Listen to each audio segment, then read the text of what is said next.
What's going on, people? How we doing today? It's a wonderful day, beautiful day for a show, right? That's a little podcast. You are live with the Tap Out Show, where we go over all things MMA and sometimes boxing when we get around to it. Yeah, and I say we. I don't mean me. We got three of us here, so let me bring in my first co-host and the self-proclaimed villain. He's more like a Naruto villain. He's kind of like, he's a good guy still. He's like Itachi. Like, he seems bad, but he's a good guy. No, let me stop messing with y'all. Let's bring in my man, Jake. What's good? Yeah, no, Good, I almost bro. felt like calling you Mr. Rogers on the way in. It's a beautiful day in the neighborhood. It is. Beautiful day in the neighborhood is right. Man, it was hot as fuck all week. Yeah. Just for today and yesterday to be in the damn 30s. I'm over this Cincinnati weather, and I know you feeling it up in New England too. That's like, so yeah, I've told you before, and I'll tell people again, the thing in New England is if you don't like how the weather's going, wait 5 minutes. And but the real thing should be like, yo, it's gonna be cold. Yeah. The sun's gonna be out, wear your t-shirts, but as soon as you see it starting to go out, go to your cars and grab your sweatshirts. It's gonna be cold. So and we got one more guy to bring in. It's not just me and you. We got the man, Wu-Tang Trade. Yo, a.k.a. the Jackie Chan of the Bronx. Jackie Chan of the Bronx. I still can't believe he jumped from that roof. I love that movie. I love his earlier films because he always played just a normal, regular dude and just get caught up in some shit. That's what I like about him. And he's always a normal, regular dude who, for some reason, knows every martial art known to man. Like, this dude. You know, his movie is the perfect depiction of like self-defense. You notice he never wins a straight up fight. He's usually just throwing stuff at people and just using the environment. It's like guerrilla judo. Like he like he uses the atmosphere and the surroundings to just keep you away from him mostly. I love the drunken master. His drunken master style was just unbelievable to watch. The guy's unbelievable. Yo, you ever seen I know this is a sidetrack at the beginning of the show, but you ever see they brought him on a talk show and they showed him clips of other stuntmen like doing stunts, and they would start the clip right as they take off on the stunt, and he'd break down like for sure he would know like this person's gonna land this person's gonna wipe out. Like he would know based on trajectory and just how like everything. He just knew every time. He got all of them right. They gave him like 5 clips, and he was like, "Yeah, this guy might die." Oh shit! He was like, "No, he got hurt, but he landed it." I mean, he knew them all. It was unbelievable. He's a master of his craft. All right, top 3 Jackie Chan movies. Top 4? Give me top 5. Actually, 5. Because I know Rush Hour is gonna be up there, so I figured I'd leave room for that one. Yeah. I don't like all the Rush Hours, but at least one of them belongs up there. 1 was so good. Man, that was like an East meets West story in the form of buddy cop film. You know? Yeah, absolutely. And then who else would I say? Rumble in the Bronx is just like I said, it was too classic. What is the name of the one where he did the Drunken Master thing? He was like, I think it was just called Drunken Master. Was it called? Oh, then Drunken Master's up there. Man, he did a serious one recently that I liked. I forget the name of it. Was it like a Police Story reboot? Kind of, and he was like chasing like the killer of his daughter or something like that. He was going. Oh no, that's The Foreigner. The Foreigner. Like, to see him in this more serious role for once was fun. Even the fighting in it wasn't even usual. It's like almost borderline John Wickish. You know? Yeah, he kind of went. Yeah, he got wiki with it. Yeah, it was like all tactical. Yeah, so definitely. Yeah, for me, definitely the first Rush Hour up there. I had to go Operation Condor because that was kind of like his Indiana Jones moment. Yeah, it's a good one too. Damn. Mr. Nice Guy, because again a normal guy is caught some stuff. Rumble in the Bronx, of course. Yeah. But Shanghai Noon, because it's blending like two of my favorite genres, like a kung fu meets Western type of film. Yeah, the old school. Yeah, that's actually, you're right. I forgot about that one. So again, like another East meets West story, but in a form of like a cowboy film. See, that's Jackie, man. He loves bringing people together. He really is like the Charlie Chaplin of like kung fu. He really is. Like I would agree. He's like cartoonish. It's like everything is like the storytelling's in the movement. Man, Charlie Chaplin of kung fu. That's a great way to look at it. Yeah, absolutely. Couldn't agree more. Sorry to sidetrack, folks. Hey, look. Actually, banter was put into the description of what. Yes, it was. It was on purpose. I said, because we always go out on tangents and we give out random facts. Yep. We're all three intelligent people here. Well, at least you two are, and it's always fun to just give the little nuggets of information to the people about random stuff. But like it does tie into MMA in a sense. Like at least with the old heads, you talk to most MMA people or people who get into MMA. It's these old school movies, man. It's like they're inspirational. All these old kung fu flicks, karate films. Everybody at least has one favorite film from back in the day that got them into like starting martial art. So yeah. I mean, I can't lie. I always loved the Karate Kid. Yeah, Karate Kid, Bloodsport. Bloodsport was so. I love the careers and just the movie itself, but the careers that Crouching Tiger, Hidden Dragon made. Ooh, yeah. Like it catapulted some legitimate actors and actresses into where they should be, and Michelle Yeoh, early Michelle Yeoh, one of my favorite actresses. Yeah. And like she crushed it in that movie, and then all the different things she did over her life, and then it all came around to when she did Everything Everywhere All at Once, which was one of my favorite movies of all time. Phenomenal movie, unbelievable. You know what movie I'll put up there too with Crouching Tiger? Jet Li's Hero. Yeah, up there too. Jet Li's another one of those guys. Now he whoops it. He's like Japanese. He's Japanese, right? No, Jet Li's Chinese.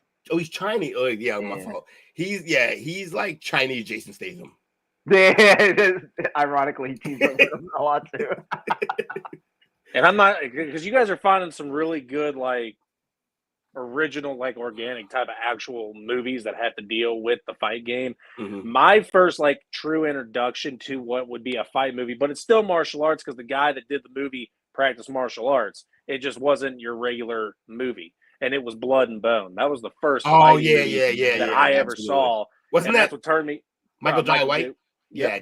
That's what turned me on to him as an actor because he's a legit badass in real life too. Yeah.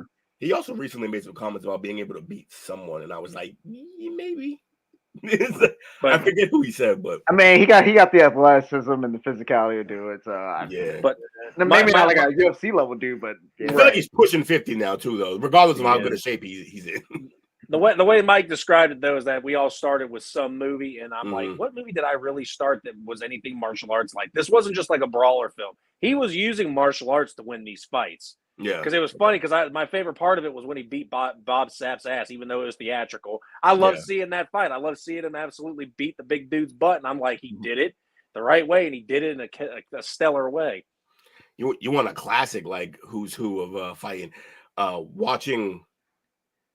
Watching Chuck Norris versus that's way back. Damn, Chuck Norris. Show your age, why don't you? Yeah, I know, right?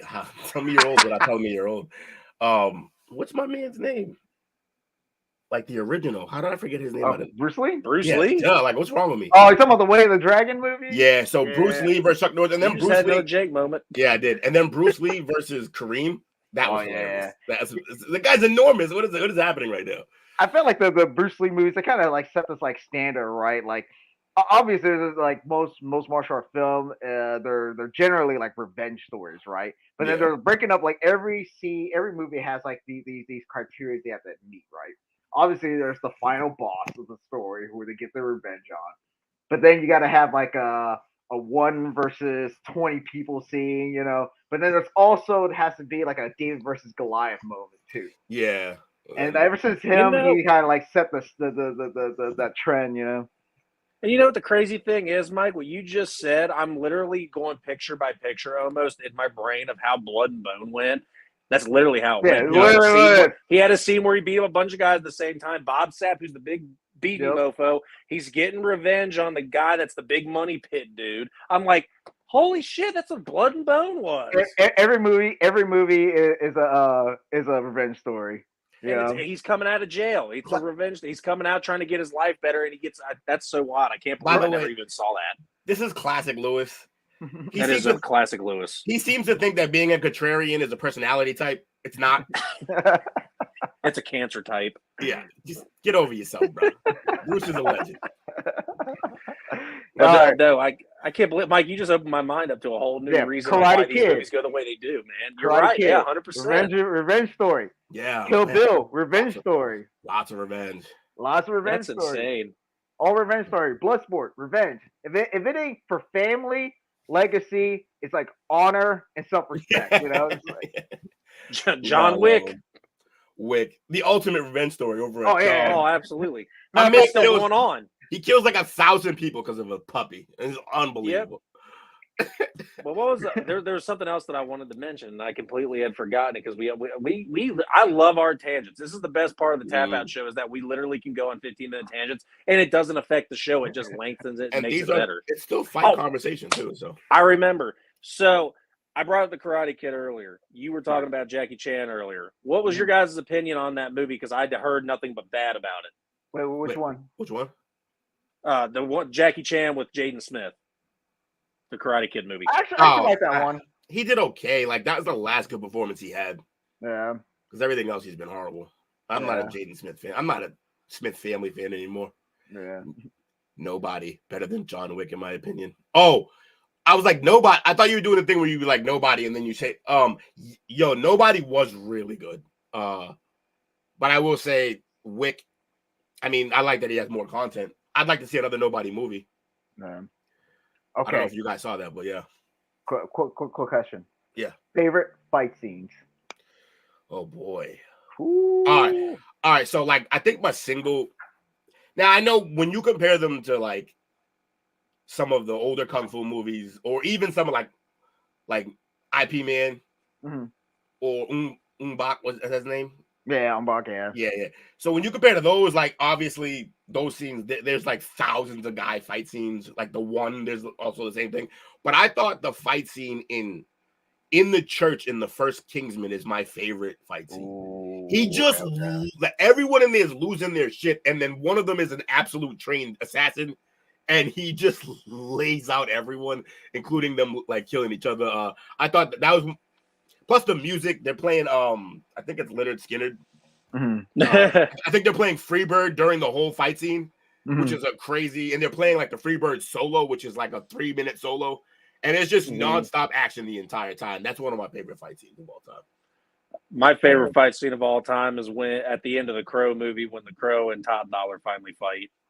Yeah, when he died in actual real life. I don't care how morbid it is. Brandon Lee, poor guy. Between the two. It was a great fight scene. What you got for us fight scene? For me, it's kind of hard. It's like picking your favorite kid. Yeah. But I'll narrow it down, not in any particular order. But I have to say, the dojo scene in Ip Man. That's one of them. Yeah. Oh my! They just were pouring in. It was like a wave of humans. I could have sworn that your pick was going to be Kareem versus Bruce, though. It's good. It's good, but that's more dated. Of a.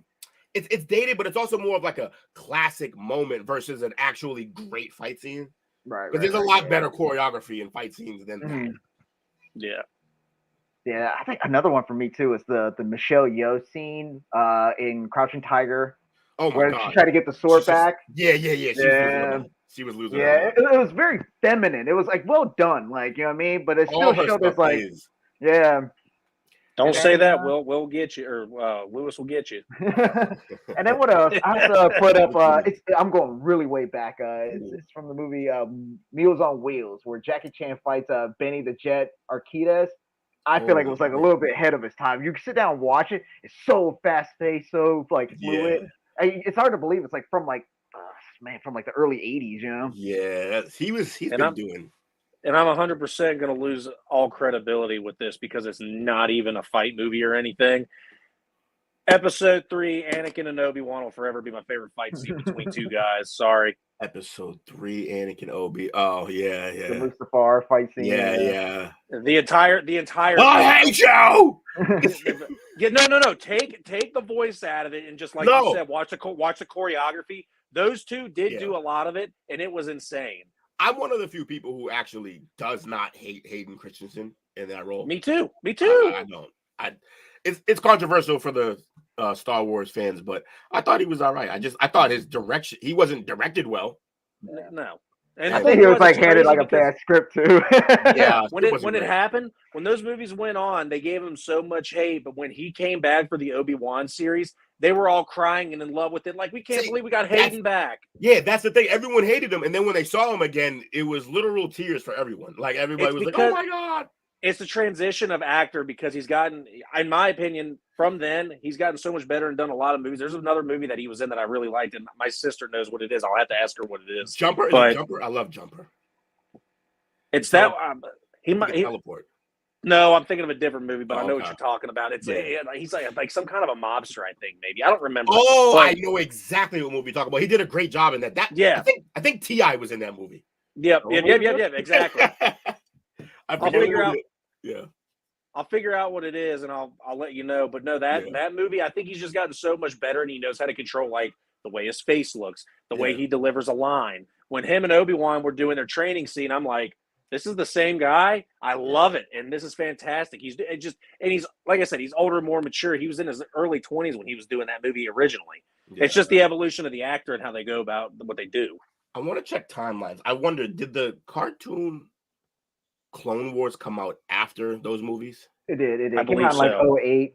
I feel like, and it sounds kind of ridiculous, I feel like had the Clone Wars cartoon came out and Hayden had that to watch, he would have gotten better direction on how to be Anakin, because they depicted Anakin perfectly.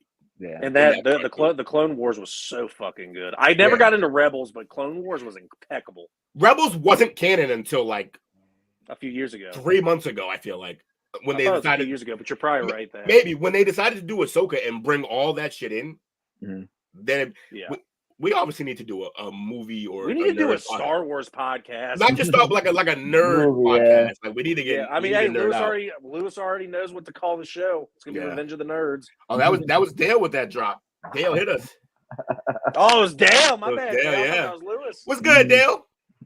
Matrix changed fight scenes. I will agree. Matrix changed because Matrix gave you the stop motion, right? So they did change fight scenes. However, I would say that Matrix heavily influenced by Crouching Tiger and all that stuff. Yeah. Actually, it was the same stunt people. It was like Corey Yen or something like that. Yeah. Oh, another one I want to mention too. I almost forgot about this one. I don't know if you guys seen it, but the scene with Jet Li in Fist of Legend. It was a remake of the Chinese Connection, and there was a dojo scene where he fights like the son of the dojo. They were like kind of like brothers in arm that grew up, but there was like jealousy because like his father owned the gym, but his father like favored Jet Li's character a little bit more. So they kind of want to sell their beef, right, on who's gonna take ownership of the dojo. So they fight it out, and it was like really good. And he's pulling his punches, mind you, because he can't hit his friend. But his friend is like overwhelmed with like jealousy and envy. And ultimately, he was like, "All right, I'm gonna have to fuck you up, bro." Like, it's Sasuke and Naruto all over again. Yeah, it's exactly like that, you know. Man, who takes more L's than Sasuke? Anyways, fried piss off the whole Legion of Nerds. All right. You know what? This is how shows are born. This whole segment gave me an idea for we were just talking backstage about when we cover either pay-per-view events or just fight nights. I'm thinking from now on, when we do just a regular fight night, we do this. We pick a movie and go over it like a fight movie. They should all be fighting because this is a tap out. So like different kind of fight movies. And it doesn't got to be a kung fu movie. It could be any movie that has an abundance of fighting. I think we should start doing that. Yeah. Well, by the way, that movie was called Takers. Yeah. Mad people were in that movie. T.I. it was a slew of people. Yeah. Half the cast of Atlanta, I think, was in there. It's crazy. He did another movie that had Akon in it too. I forgot what it was called though. My man be getting jiggy with the rappers, huh? Pretty much, and he does good with them. I think it's because they're acting so low that it makes him. Him look better. Leave Hayden alone. I had to. That's a good one, though. But you leave Hayden alone. All right, so let's get into what we're here for. Sorry, folks. Got a little distracted. And before we get into the card and the main star of the show, obviously this is a great day of remembrance for all our veterans out there. Shout out to Happy Veterans Day. Shout out to all you. My dad was in the Marines, and so was my grandfather. Was he really? Shout out to you guys. Yep. Shout out to both of you. Rest in peace, Grandpa. And my dad's up at Columbus getting ready to watch the OSU Michigan game with my uncle. So having a good day. Shout out to all you veterans. Thank you for your service. Let's go. Yeah, thank you for your service, man. We wouldn't be able to do all this if it wasn't for the sacrifices that they made. Saw another great story. What's his name? Oh, my God. You know what? We'll continue. I'll bring that back up in a minute. I don't even kick Lewis out the room. I'm tired of him already. His last comment just pissed me off. His last comment just pissed me off. He hates Star Wars. That's what I'm saying. Again, dude, if he likes Star Trek or if he likes Lord of the Rings, his taste in movies in the theater is just horrible.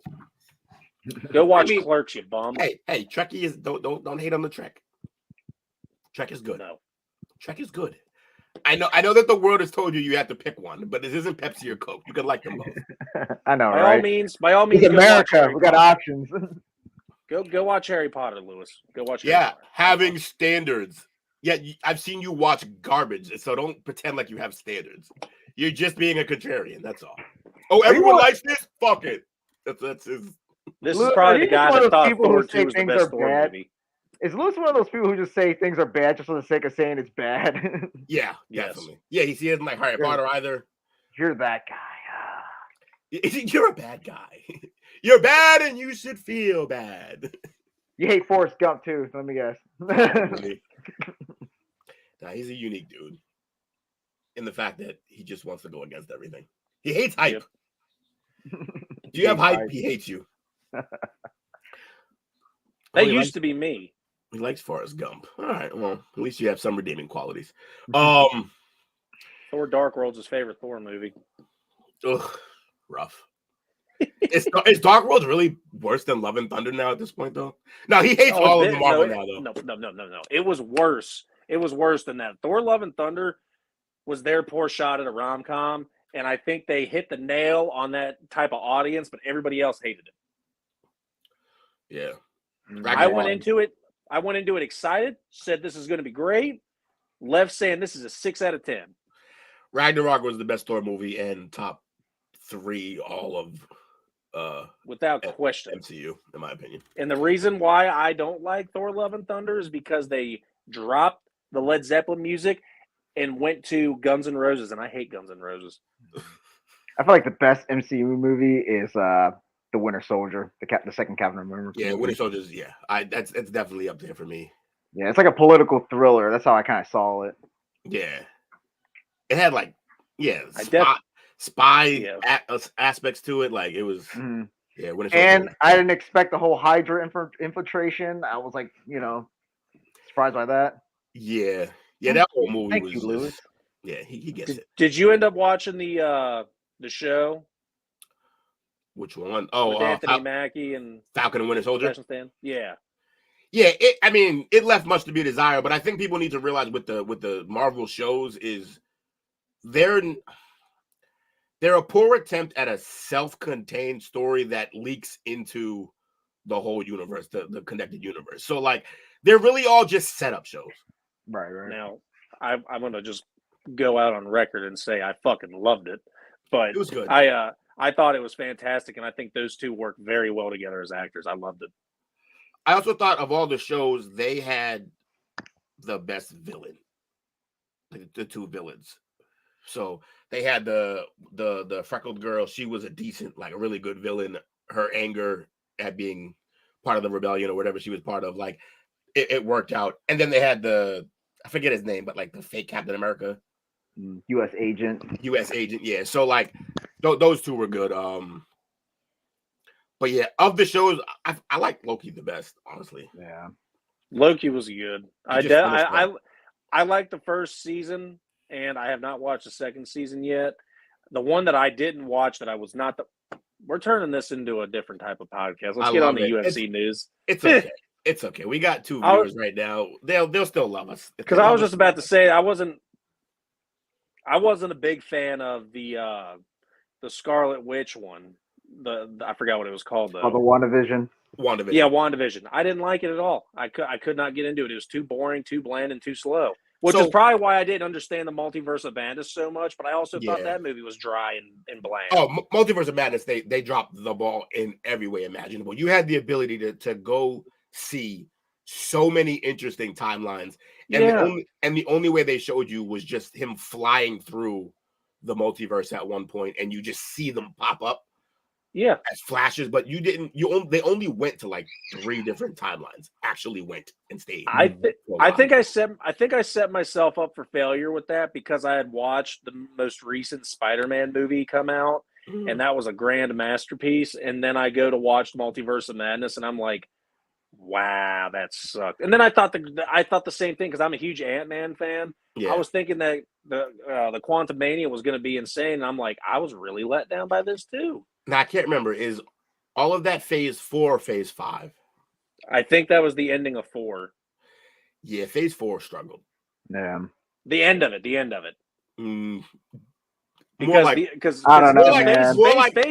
Phase 4 had Endgame in it. Phase 4 had Endgame in it. No, that was then again, that's phase 3. I think. That's phase 3. All right, okay, I'm getting it mixed up. Which, by the way, I don't care if this is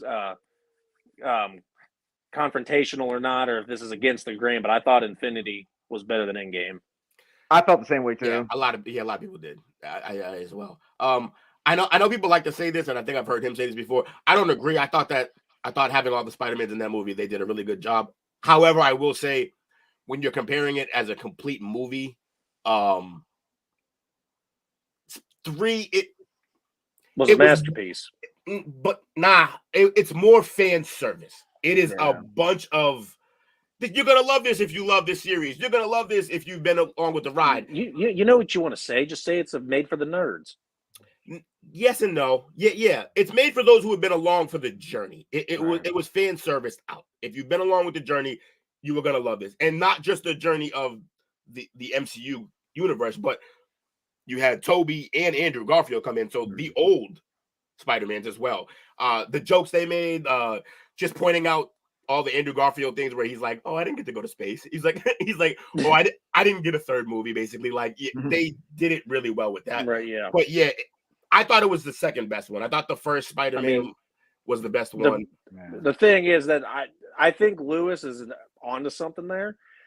It wasn't just the foe; it was all the villains. And you needed to bring back all those villains that they decided to bring back because it brought back more of that nostalgia factor. Because Defoe did well. The Doc Ock actor did fantastic. They had to do a lot of that CGI. They had to retcon the personality of Electro because it was so bad in the movie.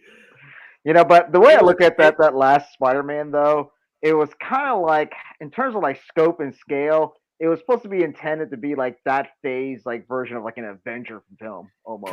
Yeah, because Spider-Man Avenger. Yeah, like Spider-Man Avenger. Because if you look at like the pattern in the past phases, there'll be like 3 or 4 movies where that leads up to an Avenger level film. This wasn't like the case, right? So they had to supplement it with something, and I feel like that movie was it, Yeah. Also, I agree. Also, I'll say that like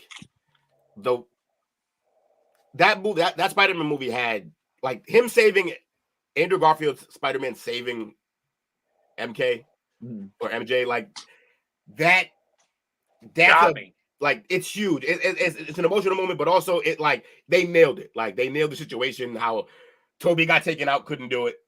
Tom got taken out, couldn't do it, and he was the only one left. And when I just remember watching it in the theater, when he zips and grabs her, like everyone like stood up. Like we all lost our shit in the theater. So if a movie can make you do that, yeah, it's great. Also, saved her just for her 20 minutes later. Just forgot her, whatever. Also, so he says also for Jake, Chris Pine Star Trek movies better than anything in Star Wars. Here's the thing, though. That's a really noob take because anybody who's a Star Trek fan, a lot of them don't like those movies because they're not like the original Star Trek. It's a ride. It's a Shatner said it himself. The movies are good, but it's like a amusement park ride. It's not really about what Star Trek was originally about. Like people don't realize Star Trek broke so many things, and like they broke the way the system worked. First of all, they had the first black woman and white man kiss on screen with I think Shatner and Nichols, and that changed everything how TV was done and stuff like that. They were told to take that out. They were told not to do it, and they said, "Okay, we won't do it." And then they did it anyway when they shot, and they didn't let them go. But and then every other take where they didn't kiss, they fucked up the lines on purpose, both of them, so that they couldn't use those takes. They could only use the takes of when they kissed. And that's the type of shit that Star Trek did, like the original Star Trek series did for television, shit like that. The movies were good. There was whatever, but I digress. I'll go 3 hours on all of this. So we just spent a half an hour not talking about MMA. Let's get back to it. Sorry, folks. This was fun though. I enjoyed this. We got to do a whole show about that type of shit because clearly we have plenty to say. So I think I know what our Sunday night slot is now. Yeah, seriously. So what do we got on tap? I don't know. I forgot the damn agenda. Yeah, it'd be like that when we get into it. I just want you to know. I forgot we were even on the tap out. Hey, folks, everything that you just saw for the first 30 minutes of the show, this is exactly how the chop up was born. It's pretty much. It's exactly how it was born. What is he? Oh. You get a bunch of like-minded dudes in the same room, and we can talk about anything. Just get some beer, get some drinks, and get some food if we got a ton of time. All right, so glad I didn't have anything to do today. Oh, okay. So what did you guys think about Jolt? Where'd Mike go? Will, we lost Mike. We did? Oh, no. He'll get back on. Sounds good to me. Yeah. I guess I'll start with you then. So what was your reaction? Did you watch the fight last week? I did. All right, cool. What was your opinion on the Derrick Lewis and Jailton Almeida? He got outclassed. he couldn't do anything. Did you see that Almeida set a new heavyweight record? I didn't. What was that? Most ground control time in the division ever. He had him on the ground for 21 plus minutes with control.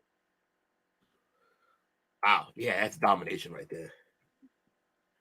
Yeah, I think that's the new way that the heavyweights are going because everyone's used to that. Everyone's used to the Sergey Pavlovich style type of wrestler or type of fighter. I understand he's got some wrestling in his game, but he's known for the stand-up power. Same thing with Tommy Aspinall, which is what we're seeing tonight. Now, are they able to produce that every time if they go against a Jailton Almeida? The thing is that you got John Jones in there going against the guy who's Surreal Gone, who could do both, wrestle and strike. John Jones made him look stupid. I understand he's a much smaller heavyweight, and he's able to, he's a strong guy, but he's not a wrestler, but he was able to out-wrestle a guy that can do it all in Surreal Gone. Is that what the heavyweight division is moving towards? Is they're becoming a wrestling type division, or is it still, or is this cut right down the middle and the wrestlers are going to end up taking over? Was there a question in there? Yes. What was it? The question is, where is the heavyweight division going? Is this heavyweight division turning into a wrestling style division, or are you still going to see the power? No. Because you're starting to see the wrestlers come in and take over. Because Stipe, originally a wrestler, DC came in, won the championship, and was a wrestler. Gone can wrestle. I don't care what Lewis just said. Gone was a guy that could do it all. He was doing most of it through grapple. Those wins that he had, those first 9 wins. He's not much of a wrestler though. He's all right, but not as. You got Almeida coming. This is guys that are winning a lot of fights because they are grapplers. I'm not going to call them wrestlers. I'm going to call them grapplers to make my point go a little further if I can. I agree. So with let's see it. Power is always going to remain king. These guys are too big to have wrestling consistently be effective. I agree. Here's the thing. Now, Jailton Almeida would disagree with you guys, though. But that's one guy. He's saying overall. You can't just make one guy be the rule. What I'm saying is what I think is this. I think at those weights, to get a number of guys or even that whole division to be more on the wrestling side, the amount of conditioning that takes for those guys that size, it's just not going to happen. So it'll always be power first. So what happens if this guy goes and becomes champion and he holds onto the belt for a long time? All right, so that's like Khabib. Is the whole entire division now wrestling because of what Khabib did? No, it's not. Yes, Islam Makhachev's now the champion there, and the champion before him was not a wrestler. And as soon as he got up to get his title, That's exactly what happened. A wrestler won and took over the division. But the whole division isn't run by that. Just because the champion is that doesn't mean that the whole division is run by that. The whole division, but they're not going to be able to win. So you got to do something to counter. Not necessarily true. Like you can, all a guy needs to do is be able to keep himself upright versus one of these guys, and then it's right back to what we know. But that's the problem is that they can't though. Look at the divisions that have done this. Demetrius Johnson held that division for the longest time because he's a grappler. You did the same thing with T.J. Dillashaw, which followed by Aljamain Sterling. Featherweight's completely different. None of them are wrestlers in that division. Light heavyweight, you had I got to be honest. Habib Nurmagomedov. We'll let you go. I don't like how you generalize like wrestling and grappling. There's different things to it. Like if you're a pure wrestler, you'll be able to last almost always. Like as long as you're not a bum completely in striking, you'll be able to keep yourself upright and be able to fight. Now, actually being great at jiu-jitsu. Where is Mike? This is so wait. Are we calling Conor McGregor a bum then because he could not do that against Habib? Now, not saying that he did not have a good fight in those 4 rounds against Habib. He got dominated. But Habib was eventually able to take him down because Conor McGregor did land good shots in that fight. Yeah, but the problem is that he just got outclassed entirely. So he just look, when you talk about Khabib, a guy like Khabib is going to, he's going to be able to do that to most guys because of his ability. He's just unbelievably strong. He tosses people around. And but there's a reason why Khabib is ranked where he is the way he is, because not like most guys can't do that. He's the exception to the rule, not the rule. Now, to carry on that point, you also had Kamaru in the welterweight division. Izzy was a good stand-up guy, and he did not lose to a wrestler, Sean Strickland. He was fine. He didn't lose to Pereira, who was also not a wrestler guy. He did lose to him, but not in that fashion. Teixeira was a wrestler / grappler. It's like the Brazilian Jiu-Jitsu thing. These guys are needing to do wrestling to get these guys to the ground, which is where they come in and get called grapplers because they tap people out. Wrestlers don't tap people out. They are meant to wrestle, move around, and pin people. Mm-hmm. They got to do the jiu-jitsu and the grappling in order to submit them. That's why I kind of generalized them together in that sense, so you have a reason behind why I said that.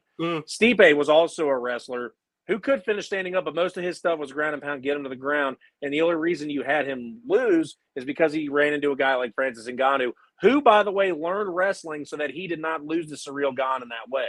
He worked with Kamaru Usman a lot so he could get his wrestling up, so he didn't lose to Ciryl Gane. That's what I was saying a few weeks ago, even a month ago at this point, that wrestling rules the MMA landscape now, because if you can wrestle and you were a good wrestler, you're going to dominate most of your competition because you get a guy like Bo Nickel, or even though I don't like him, Hazmat Chimaev. These guys are going to get into the divisions. They're going to do well because these are top-rated D1 wrestlers, and whatever you call over there in Dagestan, these guys are going to wrestle their way all the way to championships and hold them for a very long time because guys won't be able to stand up and throw their power around. Wrestling rules the MMA world right now, and that's why I'm saying most of these divisions are going to conform to that, and you're going to get the guys like Sean O'Malley, Sean Strickland, Adesanya, who already has, are going to start to get fizzled out. Same thing with Holloway, how he lost to that's the part where Volkanovski. Everything you said, I pretty much agree with until you get to the point of phasing them out. That's where you're wrong, because a lot of these guys will use wrestling to not wrestle. That's the point. A lot of these guys will use wrestling to make you stand up and then knock you the fuck out. Because that, you want to know another reason why? Because fight of the night or performance of the night. You don't get those for tapping people out typically. No submission of the night, though. But I'm pretty sure, is it less money? I think it's less. Is it less money for submission of the night? It's 25. So it's 25 50, straight for all of them. I think it's 50 for the performance of the night. Fight of the night thing. No, not fight of the night. Performance of the night, you're probably right, but knockout of the night, submission of the night. But the performance of the night usually goes to the knockout of the night, not the submission of the night. Unless you get a twister on somebody, then you probably win that. Or you get one of those weird ass cards where the only finish is a submission. Right. Which has happened before. this part right here, though. There's consistently more champions who have better stand-up wrestling. I agree with that. I think what Jake is saying. I don't agree with that. No, it is. Overall, that's not really much of a question. Like overall, if you're thinking of recent history, fine. There's been a few more. That's exactly what it is. That's what I'm talking about, and that's what the whole. If you had let me finish, I was getting there. I was saying what Jake is talking about is, are we moving into a new era of where the wrestling could be the dominant? Like I said, I don't believe that it'll ever phase out the knockout guys. That's why we watch, bro. Like, there's no way. No, that's where the money is. Right. And so I don't think that that'll phase out. Like, for example, Chuck Liddell, one of the greats. Chuck Liddell was an amazing wrestler. You've never seen him tap anyone out. He used it to stand up and knock people the fuck out. I think that is what we'll always have somebody who can wrestle, but it's going to be a mix. Now, with all that said, we started this about the heavyweight division. Going back to the heavyweight division, no chance, Jake, that it turns into a submission division. No chance, in my opinion. Now, you may have your own opinion. That's fine, but I just think there's no chance. You may get some runs, but it's not. That's fine. No, I agree with you on that point. I'm just saying, what do you think the heavyweights are going to have to do? Because I'm sorry I don't want to admit this, and I don't want to see it, but Jailton Almeida is eventually probably going to end up being the champion in that division, and he's going to hold it for a very long time. You're still going to get the knockout guys like, Sergey Pavlovich, Sergey Spivak. You already have Tai Tuivasa and a few other guys that are knockout artists. But if you get a guy in there like Almeida just did to Derrick Lewis, who knows a little bit of wrestling, not a lot, but you get a guy that can actually learn and do that type of stuff that's not at the late 30s of his career, you could have a wrestling defense ready to go. But Almeida's too much of a ground guy, grappler that could keep you down and submit you. That's the problem. I feel like a lot of this is a slight overreaction to what he did. I mean, what he did. What's his name? What he just did to fucking Lewis. I think it's an overreaction to that because Lewis is not really a skilled fighter. And then it very well could be, but I'm also talking about what he did before with his previous fight as well. Derrick Lewis, you're right. That's a massive overreaction. If you base that, what I'm saying and all my where I'm trying to base my facts off of the previous fight, it's completely unrealistic. You can't do that against a guy like Derrick Lewis. It's the guy that he went against before that he had domination as well with the ground game. That's what I'm more trying to base it off of. It's just kind of crazy what that new record stat is that he created against Lewis. But it's kind of unfair, too. It should have like an asterisk next to it just because you're going against a guy that knows nothing about wrestling. Yeah. So I just think, put it like this. I think if we get a guy like that, so what happens? Whenever somebody becomes champion, someone else tries to come up to counter what they can do. So yeah, maybe he'll become champion as a dominant grappler, wrestler, whatever. But then there's going to be guys who go, all right, well, then I got to focus on staying on my feet, keeping him on his feet, so I can just knock him out. You're never going to phase out, especially in the heavyweight division, you're never going to phase out those type of guys. They're just not going to happen, in my opinion. Everyone thought leg kicks were going to take over the MMA, but until people started snapping their fucking legs.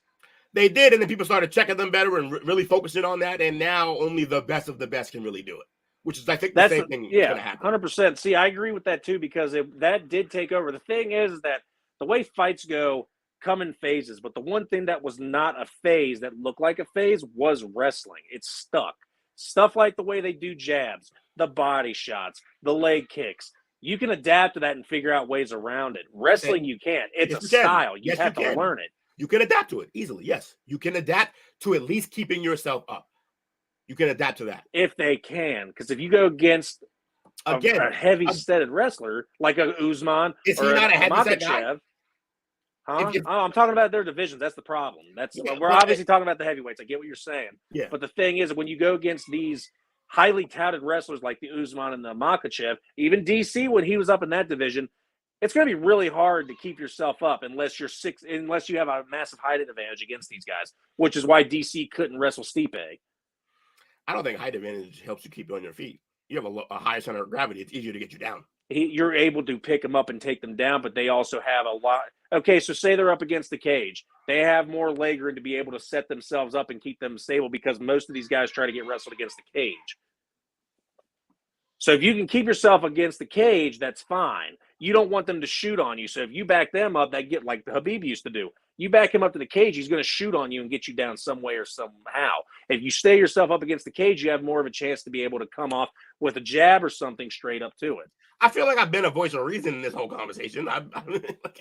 There's really no. The thing is that this isn't really a debate. This is just kind of like a back and forth and like where I think where are we thinking where the fight game's going type of conversation.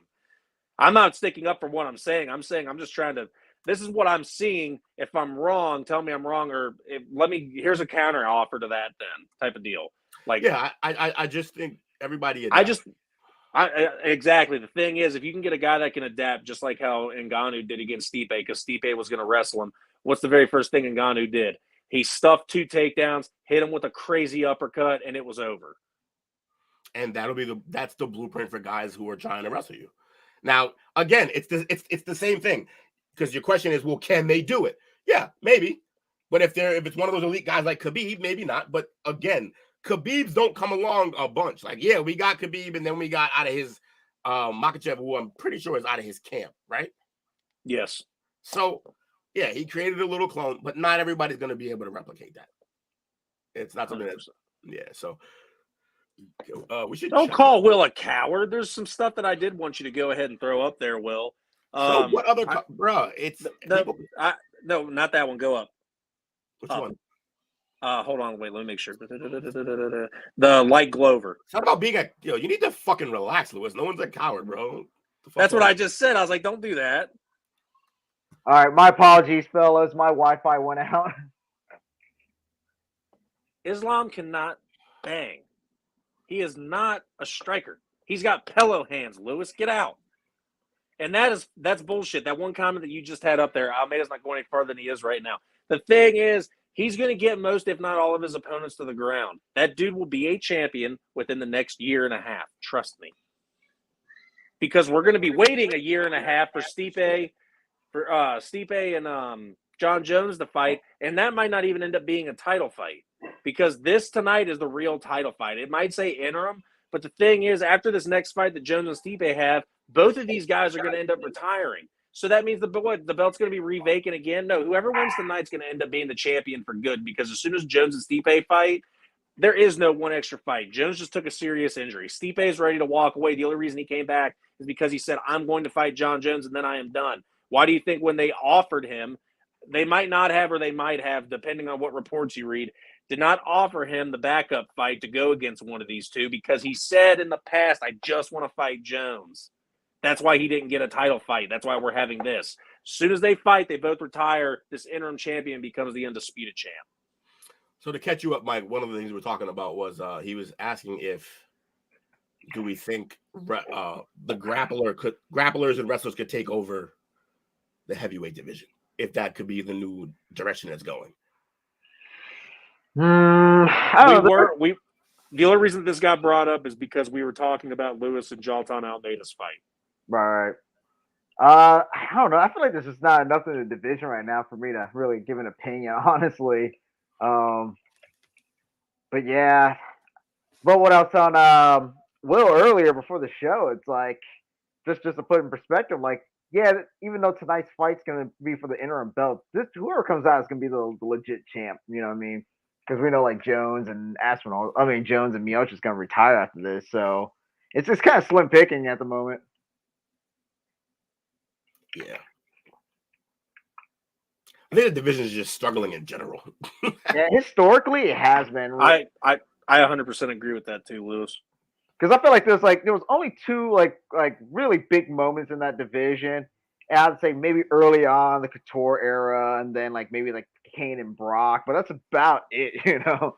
Yeah, you guys have been saying that the past few weeks, and I've been in the wings saying you guys just got to wait. This division is stacked right now, and it is in good hands once these two stop holding it, because that's all they're doing is holding the division at this point with Jones's injury.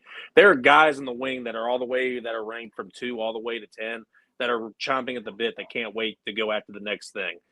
Some of them have, slipped up, like the Curtis Blades and the Tai Tuivasa, but there are some really good guys in this division that you just don't get to see, or they don't get highlighted because the division's held up by older fighters like the Stipe and the Stipe, goddamn, what was his name? And John Jones. Once those two go away, you're going to start seeing more names and more things start getting flooded into this division. Like I said, the reason why Spivak just lost to somebody and I'm forgetting who it was, but Spivak just lost, and he's coming. Who did he just fight? I'm losing it. Can you look that up for me, Will? Gotcha. We're looking for Spivak's last fight? Yeah, Sergey Spivak. He just fought recently and lost. Man, I don't care what anybody say. Pride had the best heavyweight division in the world. I could agree with that. Is that was Fedor there then? Yeah, Fedor. Yeah, that's why. Mirko Cro Cop. Yeah, Cro Cop. Yeah, jeez. Igor Bolchanchin. Nogueira. Who else? Nogueira was there too. Jeez. Yeah, who else? That was also even though it was in the UFC, that was still the scariest knockout I've ever seen when Gabriel Gonzalez did that. Spivak's last fight he lost to Gon, and before that, to Gon. That's right. Yeah, his last fight he beat. His fight before that he beat Lewis. Fight before that he beat Sakai. Yeah, you got Derrick Lewis in there, which is pretty much your heavyweight gatekeeper. You got Cyril Gane, who's still there making waves, and he's still a young fighter doing his thing. He's not really that young, but he's not old. He's not 35 or over. Spivak is still up and coming. He had a hiccup.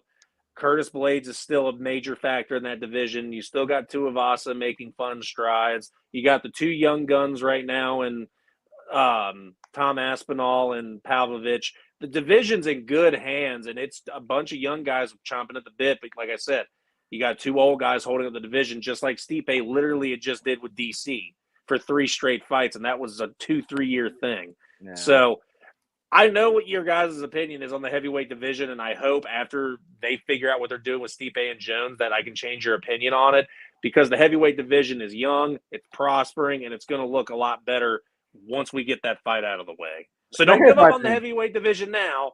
Just be ready for it later. But here's the thing, though. Historically speaking as well, this is why I'm like not that excited for the heavyweight division. Only because that division had the most hype train derailed. Everybody always talk about like some like up and coming heavyweight or whatever, and then all of a sudden like you don't hear from them. Like whatever happened to like Jairzinho Rosenstrike?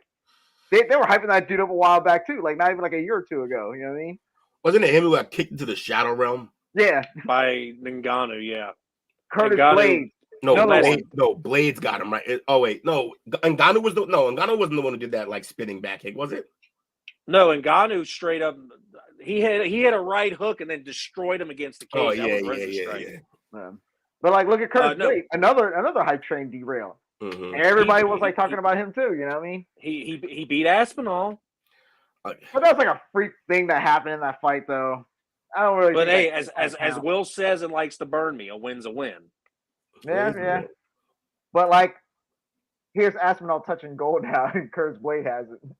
Yeah. And it's funny because Aspinall's getting that fight off of a loss, I believe. No, he has a win. He has at least one win. You're probably right. Who else? Like, I can't wait to get into the fight picks. I really can't. Look at Cyril Gane. Lewis, you sent us a blank message. What is it? He's probably tired of hearing my voice. Aren't we all? No, I'm kidding. Yeah, that part. Anyway, that was again, I love getting derailed because sometimes it's just fun.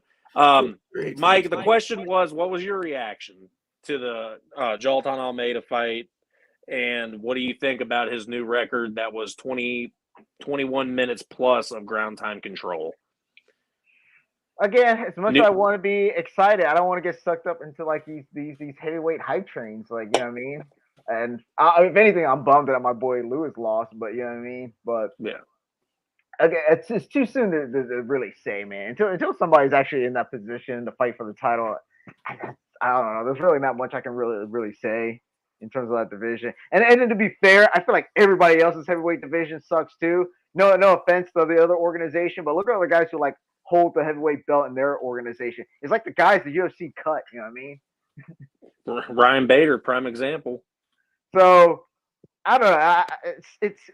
It's a problematic division, man. I feel like majority of it is like overinflated with like ex-athletes, strong men from like other sports that needed something else to do, you know? Yeah, that's fair. I had another bit on that. Now you're about the hype train thing. The heavyweight division's not the only one that gets that. You had Johnny Walker in the light heavyweight division who had the same thing. They were trying to beef up as their next guy. Paddy Pimblett, who was supposed to be the next guy, who's barely fighting now, and he's in the featherweight division. Obviously, it turned back in his favor, but at first, that's how it was with O'Malley. But he turned it around, thank God. But here's the thing: like those division has like produced stars, though, like plenty of them. Again, like I said, with the UFC heavyweight alone, I only named like the only 3 people really comes to mind, and we're talking a span of like almost 3 decades now. You know what I mean? So I mean, I think you failed to mention Fabricio Werdum, who was pretty big for that division at the time, and he held the belt for a while. You had Cain Velasquez. You don't really want to mention Brock Lesnar because I hate having to name that because I feel like that was a publicity stunt. I don't care if he won and defended. And you like you said, you had Randy Couture, and then you went on to have DC and Miocic. So it's not like they've slouched. It's just it's a forgotten division sometimes, like you said. Yeah. Well, the thing with like Werdum, I don't really think like he's like I don't know, a big time heavyweight in my opinion. I feel like he had like these shocking moments, and for me, it's like the 2 in the form of like the Fedor tap out and then beating Kane. That's the only thing that comes to mind when it comes to Werdum. But I don't really consider him like a phenomenal heavyweight, like UFC heavyweight at all, you know. Which I can also agree with that. I think I'm just giving him more the benefit of the doubt for the length that he had held the title. But I'm with you. I am with you, though. And don't get me wrong, I'm not bashing on the heavyweight division for the sake of bashing on the heavyweight division. I do want them to invest more. I want every single one of these divisions to flourish. You know what I mean? More entertainment, yeah.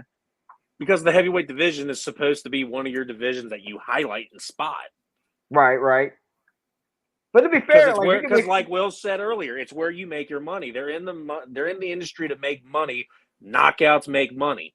Yeah, but to be fair too, like even in boxing, they have an issue with this problem too, man. I feel like the heavyweight division hasn't been the same since like some people would say even the Tyson era, you know. Boxing's dead. I mean, that's the thing is that they were saying that Mike Tyson wasn't bringing in much profit because he was knocking guys out in the first round. So he started to be less profitable because you weren't getting your length. And I'm like, that's kind of wild to think, but I mean, at the same time, it makes sense. But now that I got both of your opinion, Will, was the second item on that news list the Shanghai card? Say it again. Was the second item on that list the Shanghai card? It's your car, motherfucker. I don't know. What's it? I sent it to you. What you mean? Yeah. What did you just say? I sent it to you, as in you should know what's on there. Dude, it's been like over an hour since I made it. I forgot. I believe it is, Mike. That is your news of the day. What you got for us? So the UFC, and I'm surprised. It's just right around the corner too. But they announced like their next like China card. It's gonna be a fight night, December 9th, and it's gonna be headlining by Song Yadong and Chris Gutierrez. I was kind of hoping for like an all China bout between Zhang Wei Li and Yan Xiaonan, but hey, you know, I guess this is the best you can do. Yeah, maybe next year. We asked too much as fans to get the fight that we really want. God damn it, because we've been asking for that fight. Us 3 have been asking for that for the last 6 fucking months. Thanks, Dana. Maybe they're just testing the China market right now. Let's see how this event do, and maybe they'll do one. We'll see. Lewis, I'm sorry, but boxing's dead. Anyway. It's really not. It is. It's really not. It is 100% dead. Hey, it's way easier YouTubers ruined Jake, it's way easier to just say, I'm not as big a fan and I don't follow the sport. Just say that. But don't say it's dead because you don't know that is false. The YouTubers killed it. It hasn't, in your opinion, I guess. But that's not a fact. And you're saying it as a fact. It's not. Boxing still does great numbers every event. So like I don't know. There's a reason why UFC guys are leaving for over there, man. Like no. And they pay their fighters. What are we? Well, if we're talking about what the fighters are making, cool. If we're talking about pay-per-view buys, that last thing that Ngannou and Fury did, the numbers were horrible. Again, if you're literally saying I don't know what the fuck I'm talking about because all you're talking about is shit.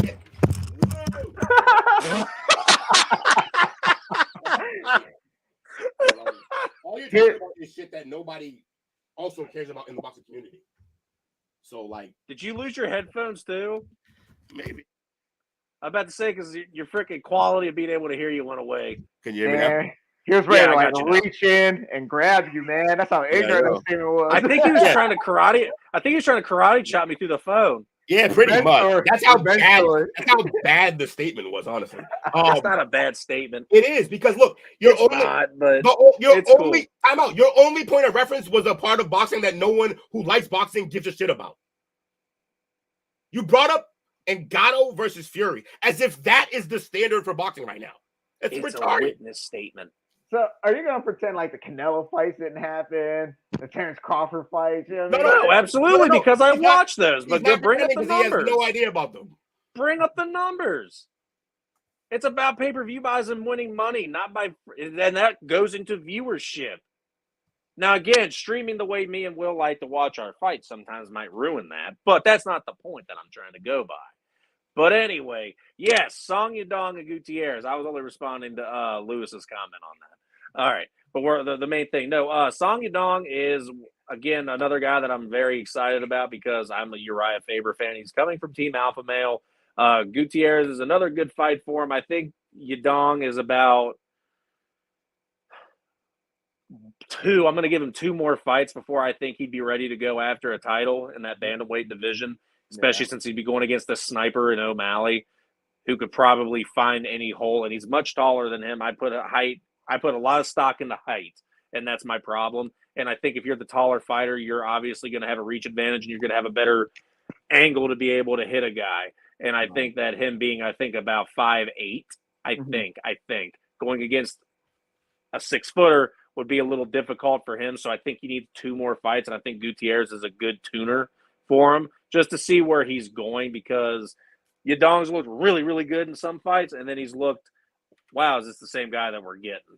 Yeah. So what worries me about Song Yadong, that he's gonna be like another Korean zombie in the sense of he's always gonna be in the mix, but he's never gonna touch gold. You know what I mean? That's what worries me about him. But I believe, correct me if I'm wrong, somebody, but I don't think he's lost in the UFC yet. Who? Yadong. No, he has. He got really close, but he didn't lose in one fight. I know that. He barely scraped by and won. No, he lost to Corey Sandhagen. That's right. Me versus Will MMA fight only on YouTube pay-per-view. Who is this? I feel that's a Chris Vick comment. I was gonna say it feels like a Chris Vick comment. Yeah, it's a Chris Vick comment. I can take a guess right now and know what it is. That's funny. No, Will got angry and tried to throw his camera. No, I have too many wires. I have a cord problem. Anybody who knows me will tell you I have a connection cord issue. So, all right. Hold on a second. I got to take a wild guess here real quick. So I'm going to take a wild guess and say Chris Vick is about 5'11". Will, how tall are you? 5'8". I got Will in this fight. He's going to take out his knees because we already know Chris Vick's got bad knees. Yeah, he got Damn, got the knees though. Going after people's knees. I'm 5'9" on a good day, so I don't have much height on anybody. Jamie, you know what the funny part is? And Mike's seen it. Jamie's 5'8.5", so me and her see eye to eye on everything.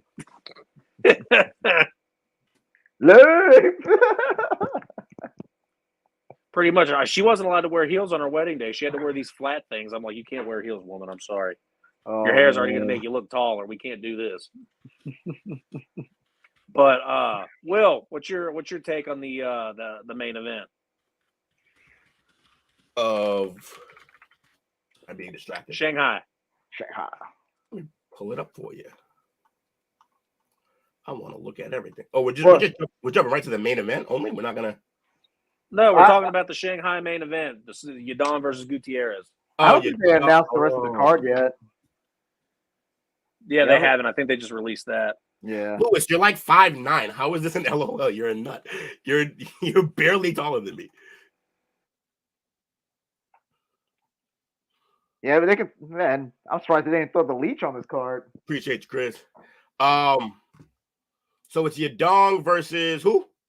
Chris Gutierrez. Look, I'm always gonna root for Yadong. Hey, yo. Gutierrez. Got him. My fucking immature mind. I can't wait to turn 30. Anyway. Your dong or my dong? I'm sorry. I just put that one out. Damn it. Yeah, we wouldn't last on TikTok. We'd get fucking banned. Anyway. Fuck. Is Gutierrez even ranked? Who did he fought? I'm trying to remember.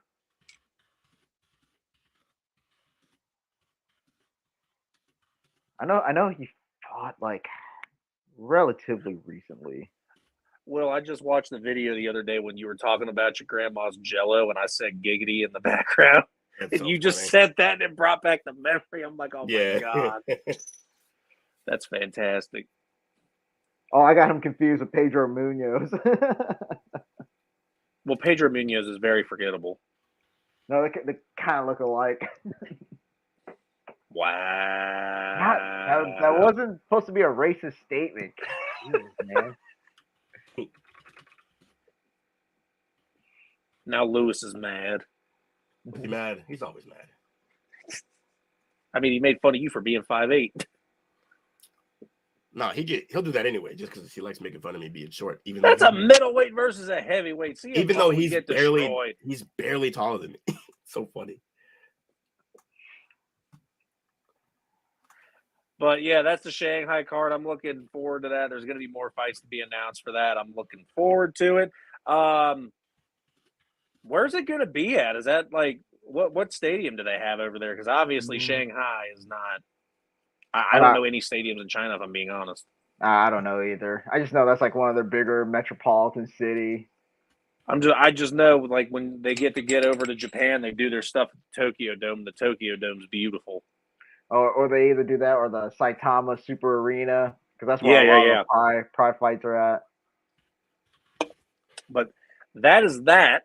That's on the Shanghai card. And the other bit of news of the day is coming from Bellator.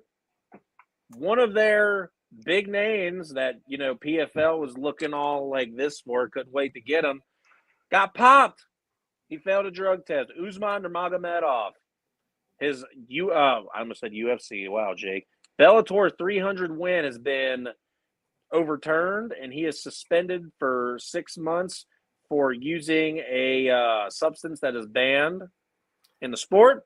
Man's living in the dream world. Went for coffee, came back to Mike saying that. Nah, he doesn't. He wishes he does. Oh man. Maybe when he stands on that soapbox, he's always on. But yeah. So Mike said a comment earlier about a broke getting suspended by a broke company. I thought that was kind of funny, but at the same time, it's like it's okay if it's like if it's a ranked guy, it's okay for it to be a ranked guy, but you don't want it to be one of your champions, one of your money makers that you do have, because they did just make a sale, so they're not financially fucked anymore. This would be as bad as, Ryan Bader getting popped, their light heavyweight champion getting popped,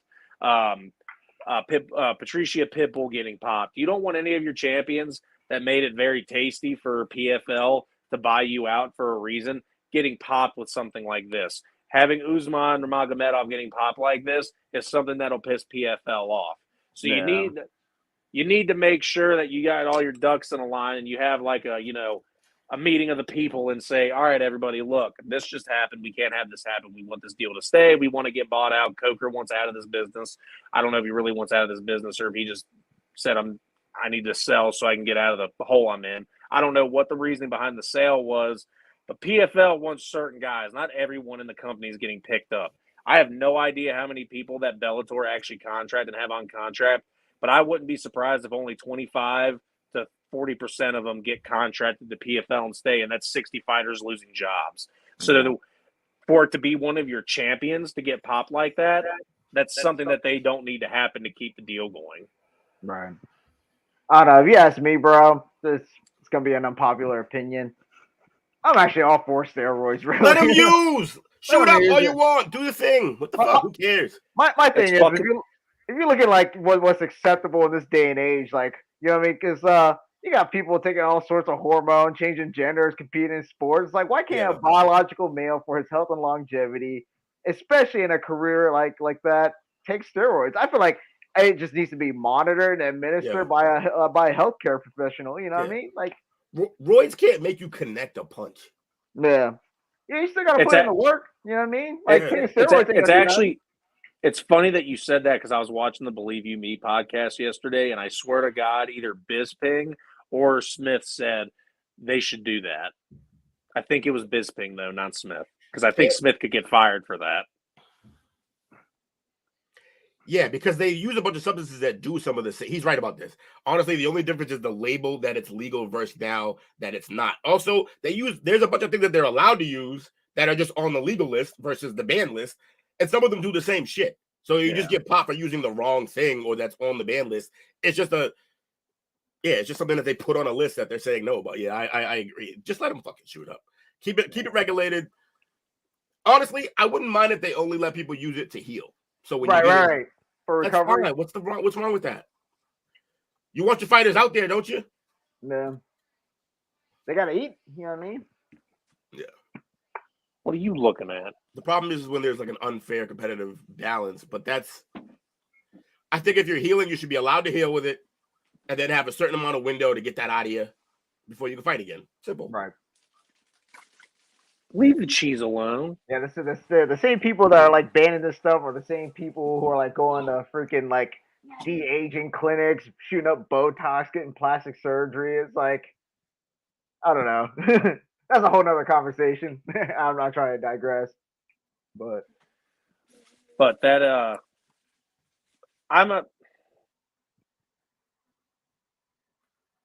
sorry, Cooper's making crunching sounds. All right, I don't know. I don't know if I'm for or against it. It really depends. I like Will's statements. Will's statement alone, as jokingful or as serious as it was, steroids don't make you connect a punch.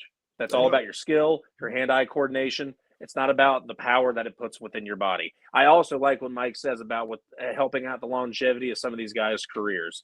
That could help too. But this is the same, like, what's your guys' opinion with the freaking muscle relaxers that these guys are taking, the Vicodin or anything like that, to make sure that they're not in pain, because these things are also on the ban list. So it opens up a floodgate of, okay, well, if we're going to take this one drug off the market, what else are we supposed to do? Because if we're taking steroids off, why can't we take off, I don't want to say cocaine, but why, like a Vicodin type of deal? Why can't we take that off? It's going to just open up a floodgate of, if we're going to take this off, why not take everything else off? Then they're going to be dealing with a whole bunch of bullshit. No, you could, the point, but the number one point of what we said is still regulated, like regulation. Yeah. So none of that will matter. Like, what you take on or off the list won't matter if it's still regulated. So you're saying take everything off of the list, but have it regulated, and the only thing that is not allowed on there is hard drug. Yeah, obviously hard drugs, and I believe there's obviously, like, I don't know if HGH should be allowed so much, maybe, but again, I don't know the specifics about what all these drugs do. Look, there's definitely ones that are detrimental to your body, and in that case, yeah, don't allow those. But revise the list. Don't just make it so that everything that could possibly in any way help you heal or get a little better is off the list. No, just regulate the shit. Yeah. I mean, look how long it took the push for weed in MMA. I mean, that was like an uphill battle too. Yeah. And honestly, by the way, it is a known fact throughout civilization. Anything that you ban, that's how you create the problem. Yeah, because once you take away, this is like, Will, take this beer away from me, it's going to cause a problem. Right. Same thing when you take away headbands from basketball players. You take something away from somebody that's going to cause conflict, because that's the American way. This is fair. Yeah, they don't have to explain anything. Hey, testosterone is legal now. And only that. There you go. UFC rarely explains anything anyway. That's also a fact. Yeah. No, I mean it, Lewis. For example, just for an example, and this has happened multiple times. Just a quick thing. I think it was Switzerland. Switzerland had a heroin problem, severe heroin problem. And it was illegal. What did they do? They made it legal. They created dens and created regulation for it. And their heroin problem was over in a decade. Like a crippling heroin problem that could have destroyed the country was over in under 10 years. Because they created spaces for them to use, help them get off of it, and all that type of stuff. Like, it was, once it was regulated, it was fine. What is the worst point of America in terms of alcohol use and abuse? The Prohibition era, when it was illegal. And what did that create? The mob. When you do this type of stuff, you create a negative situation because people are still going to get to what they want to do. They're still going to get to it. You can't just say, oh, it's bad, and think no one's going to ever do it. It's going to happen anyway. So your best bet is to regulate shit. By the way, shout out Ohio and all the people that voted. Ban me from getting bad bitches. So Your mom doesn't count, Lewis. So what? Hey, hey, no, it doesn't count. Hey, that's not fair. You can't tell them to not call me a coward and then say some shit like that. We don't allow that. No mom talk. That's not at all cool. Anyways, moving forward. What are you, Chris Vick right now? Jesus Christ. No, I get it way too much at goddamn work. I say you leave Patty out of this, and then I instantly get fired back. Oh, I'm leaving Patty in everything. I'm like, oh, goddamn. Okay, that's not funny, but it's funny how they delivered that. See? Lewis, I apologize if that hurt. Nah, he doesn't get hurt. He's good. No, he just fires back just as hard. For the sake of the show, we should not get into that. Exactly. That's why I apologize live on air. Why I had a chance. But anyway, how about we take a look at some donuts, Will? Some donuts? Oh, you want to look at donuts? You want donuts? I got donuts if you want donuts. I wish I had the fucking donuts. Hey, it's wintertime. We should really get in contact with them because when he sent them to Tuke, it was hot, which is why they melted. Now that it's cold out, they might actually stay fresh. Huh. That's fascinating. I might reach out to the Pope clown here soon. Actually, I want a Maine potato donut. A potato donut? Yeah, that's a thing up there, man. It's good. Wait, from where? From Maine? Yeah. Shit, I go to Maine regularly. I didn't know that. I got to find that out. That's Will just goes there for the lobster. Yeah, for real. Or the snow crab. Oh, so good. Ooh. Even though they're just sea bugs, it's kind of ridiculous. But I still love them. I can't find our commercial, so I'm just stalling at this point. Talk about the shrimp. Shrimp. Where is this commercial? Listen, folks, we're going to be right back as soon as I find this thing. This is the second time Will's lost this commercial. Because all right, I wish I could show you folks how unhinged. Take a picture and just send it to us. I was like, it's so unhinged how many things I have to look through to find what's relevant to our show. Yeah, Coach does it like this, but he's used to looking. No. Do not be fooled. Coach does this exact same thing. It's just that he's the one who determines when the commercials come up. So he looks for it beforehand and knows where it is. I wasn't even planning on doing a commercial, and then you called it, and then I'm like, oh, yeah, I should find that. Well, there was a commercial break after the news. It's just I know, but you also call for a specific commercial, and I'm like, well, now I got to find that one. I was going to throw up any old thing. Better yet, just pick a random one and let's go. That way we can get to our predictions. And I think you know what? Yeah, let's shout out to my man Mike. Here we go. What's up, guys? It's Mike Larimore here. Just wanted to give a quick shout out to STWF Media for all of the love and the positivity they've been sending my way recently. We partnered up, you know what I'm saying? I just like the energy the guys bring over there. So any sports talk, you want to talk football, you want to talk baseball, they might even talk bowling if you're interested. Boxing, whatever your thing is, man. Go check them out. There's a lot of great coverage over there. Again, it's nothing but positive energy from these guys. So check them out. Peace.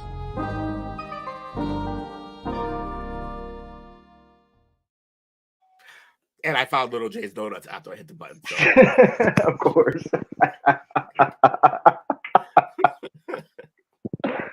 God, we're a bunch of noobs. Yeah, but that's why it's fun. That's why it's fun. All right, so we covered the news, correct? If you guys can hear my dogs, I apologize. I got this dog licking water like crazy. We can't. You know what derails more than the noises in the background of your house? You talking about the possible noises in the background of your house. Has the headphone sounded good today? You're great. You're doing awesome. Or the occasional shut up. Yeah. Don't touch the cheese.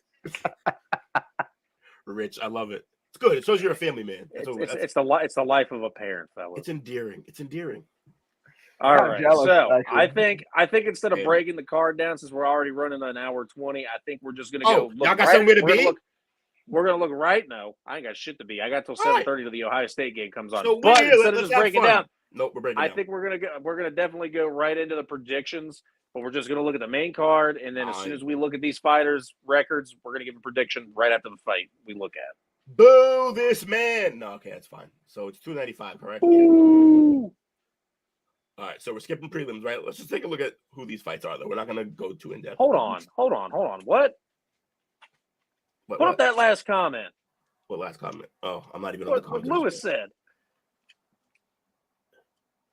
Oh, yeah, it's funny. All right, and if y'all know, if anyone knows Lewis or has talked to him for maybe only 20 minutes, at some point he'll mention that he fucking hates kids.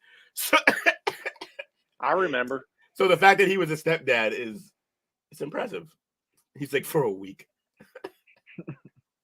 Short-lived. Was it short-lived because of the kid, or just, you had to bail out? He went there, drank the juice boxes and ate the fruit snacks and said, I'm out.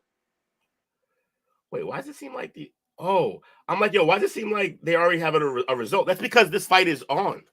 Yeah, the prelims have already started. That's why I said we need to go to the main card. We don't got to rush. I forgot it's Saturday. Yeah. This is exactly why Mike asked for Thursdays. I don't blame him. I'm about to put this on over here. Thursdays would actually work well for me because I'm still all jazzed up from the parlay perspective.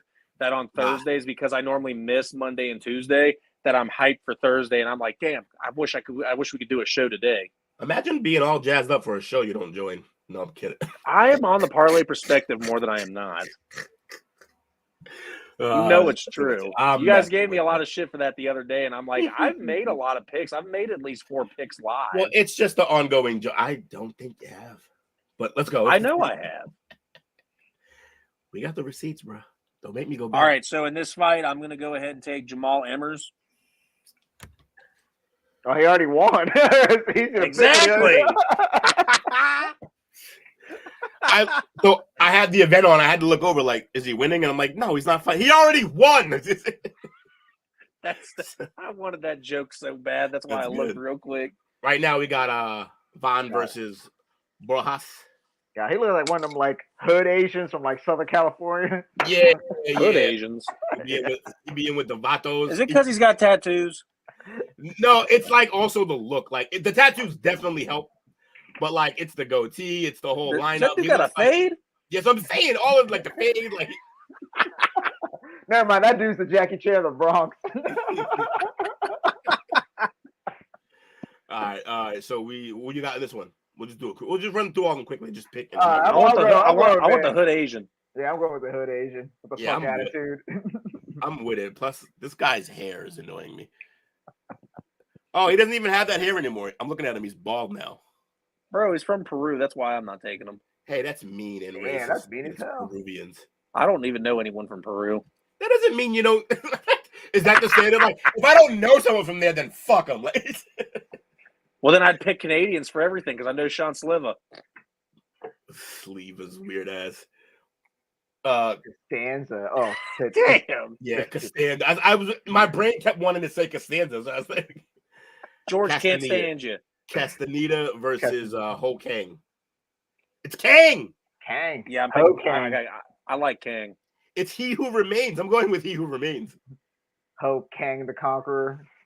Yeah. I'll go with Kang. I do my best not to go off topic, but that was one of my favorite episodes of Seinfeld when this boss is like, you know what we call you when you're not around? George can't stand you. Oh yeah. I was like, damn. That show is so many classic lines. I fucking love Seinfeld. We got Gordon versus Madsen. I'm gonna go with Gordon. Gordon, 100%. Gordon TKO. Ooh, bang bang, huh? Mm-hmm. All right, those are the early prelims. Now we're into the prelims, which we got.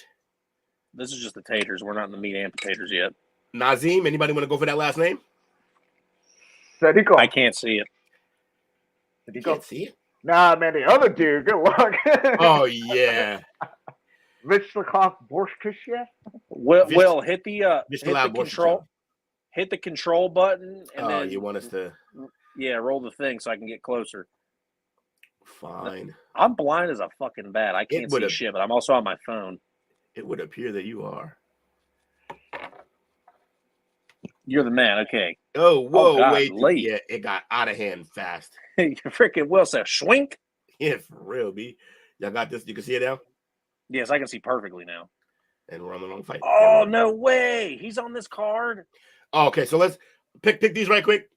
I got Nazim. Yeah, I'll take Nazim for the because I don't want to say the other guy's name. No. I take that back. Go ahead, Mike. Oh, no, I was gonna go with Borshkov. No, wait.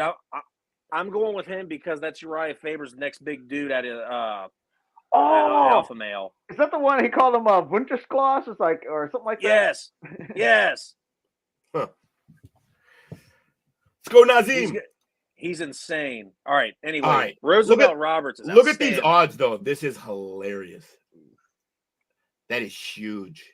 It is huge. Roosevelt Roberts is no schmuck or pushover. I might put Roberts. Yeah, I might put some money on Roberts and just get a nice little payout if he gets that win. He was in the UFC before he left, got better, and he came back. I think he's got more of a chance than this freaking odds bet's giving him. Oh no, man! The Polish power is real. I might go with Rebecca. There once was a man from Peru who dreamed he was eating his shoe. What the fuck? What a Lewis man. That's I don't even know where that's from, but that's hilarious. There once was a man from Peru who dreamed he was eating his shoe. All right, I'm gonna go with Roberts for this upset. I think just because I'm gonna bet on him too. Now we got Ricci versus Godinez. Lupi Godinez. Godinez. That's terrible. I'm taking Tabitha Ricci because I never pick Lupi Godinez because she is not that great. I'm gonna go with Ricci. Viva la Mexico! Tabitha Ricci's a bad bitch though. She's had some good fights. Was she like more of a submission artist? Is that what she is? Dream had come true. Oh boy, Lewis, you're hilarious. Who you taking, Will? Oh, of this one? Yes. Lupi. I said Viva la Mexico. Oh, fair enough. What's the next one? And we got Costa versus Urquig. I'm going to Urquig. He's the only one ranked. That's what Mike said. And there's no odd. They don't have like the odds there too. I'm going to Brazil. Why is this at the top of the prelims? No idea. Viva Brazil. Viva Brazil. All right. Now we got Lopez versus Sabatini. Sabatini. Where is this card at? Where are they fighting? New York, Madison Square Garden. Oh. MSG, baby. I got Diego Lopez.